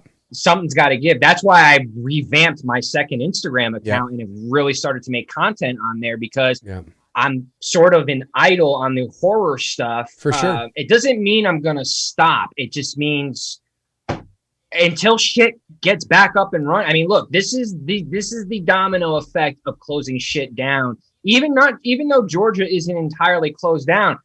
Look, I mean, companies that I worked with were up in the Northeast, we're up in the Midwest, we're up out in the West Coast. And, there's a trickle down effect when other states shut down that does ultimately affect us. And the last need and necessity is going to be wanting a photographer to do marketing pictures or videos and all this stuff like that. So, dude, I've done a couple of magazine stuff, but it's not really great, but whatever. But the majority of the shit besides that, it's been all real estate photography for me. And that's just barely that's basically being responsible and making sure I take care of my bills on a monthly basis. And that's it. So, I mean, I said this to people a while back. I said, this is the trickle down effect of how we decide to go in whatever direction we go in our country. These are the consequences of what's going to happen from it, where people are not going to be able to do the type of stuff and have the freedom to do the type of stuff because, a $600 stimulus check, Pelosi, ain't going to do fucking shit. Yep. I agree. So it sucks. I want to continue to create the content for you guys, but I mean, I'm not a millionaire. No, I understand. I totally understand. Cobra Dojo says, I know Balboa is the better movie, but do you think Rocky 5 gets too much hate that it deserves? I actually like 5. I don't like 5 at all. So no, I don't think so. No, he really jumped the shark on that. Coming off of 4, which was such a good Rocky. Yeah. It's like Halloween 4 to 5. You know what I mean? Yeah, kind of. The fifth one always seems to fuck shit up. Yeah. Jeff Harris sends in a $5 super chat, says, thoughts on David Gordon Green and talks for The Exorcist prediction. The sequel is called The Exorcist. You're probably right. That's probably, I really don't have any thoughts on it. I got to read more about it. Like the fact that they're calling Scream, I'm like, could you not plagiarize Halloween anymore? Yeah. Cobra Dojo, $2 pound says, oh my God, Black Christmas 19, 2 hours I can never get back. Yeah, that's true. Or you could watch the movie backwards and you might get it back. I don't know. Bruce Rodney, $5 super chat says, is it impossible to get rid of that cut of fuzz from a mic when an actor is done talking? In Rambo 2019 Last Blood, I kept hearing Rambo's mic fuzz. I haven't seen Last Blood. I got to watch it. Mic fuzz. You mean like the sound like this? That kind of sound, you mean? I'd have to watch it. Yes, it is. It depends if it's over dialogue. If it's not over dialogue, it depends if he was laved. He might have been laved or it might have been boomed. I don't know. But if he's speaking and you hear it over dialogue like this, that's difficult because it's over dialogue. If he's going, I'll be back in a minute. Well, that's easy to get rid of because it's not over dialogue. But I didn't hear that. I'll have to, but then again, I haven't seen the movie yet. Frank Riker sends in a $5 super chat, says, for the sexy hot tub dipping MFers in the chat. Thank you, Frank. You're amazing. Sweet Tea. Hey, Sweet Tea. Haven't seen you in a while. Thank you for coming in, and says, hi, Dave. I got my Christmas ornament in the mail yesterday. Very nice. Thanks. P.S. Merry Christmas, my friends. Thank you, sweet tea. She's a very good supporter of mine on Instagram. She's great. I chit chat with her once in a while. Yes, and what Sweet Tea is talking about there is the signed Lynn Griffin Black Christmas ornament that was part of our Indiegogo campaign. Lynn played, of course, Claire in the original Black Christmas, the one with the bag over her head, and she's like that. I sent those off to our supporters a couple of weeks ago now, I guess. So that's great that they are beginning to arrive. That's awesome, because that means you can put it on your tree if you choose to do so. Then Kevin Bacon's Boner sends in a $5 super chat, just says boom. That's his boner coming out of his... yeah. Boom. Exactly. Boom. And then Blood Red Skies, $2 super chat says, do you think Michael Myers ever hears voices? Joking. Probably. He hears Dr. Lemis's voice. That's what he hears. I think he hears the old school 1980s 1-900 chicks. Oh, maybe. Yeah. I think that's what he hears in his head. Yeah. I could totally see that. I could totally. Well, he skits, right? Isn't he? Something like that. Is he schizo? Michael Myers? What's his actual diagnosis? I don't know. It's a good question. I won't say. Does anyone know like his actual medical? Did they ever like? It's probably. I mean, I know we're getting like knee deep into like fucking fan theory, which I hate, but I'm just curious. Did they ever actually what was his actual official medical? It's probably in the book. I imagine something like that. Yeah, that's probably what it is. Listen, folks, that's gonna do it for us here on episode 92 of Two Dudes and Some Bullshit. I want to thank my moderators, of course, Frank Riker, Tabitha Short, and Darren Sands for doing what you guys do. You are amazing. Thank you to the Super Chat questions that came in today supporting the Two Dudes show. Thank you to the non-Super Chat questions, of course. There were a lot of Super Chats today, so we had to get through those as quickly as we could. I want to wish everybody a Merry Christmas. Of course, I won't be there. There'll be no show, no McRae live on Thursday, being Christmas Eve, and of course the drop of the Indiegogo drop of the official teaser trailer for It's Me, Billy. I want to wish you guys a very Merry Christmas. Hope Santa Merry is Christmas, good to you. guys. Tony, anything you want to say here? That's it. Merry Christmas, and I'm sure we'll be back for New Year's week. Oh, right? 100%. We'll be back. So Have we'll a be great back. night, All right, folks, and we'll talk to you soon. Alrighty, cheers.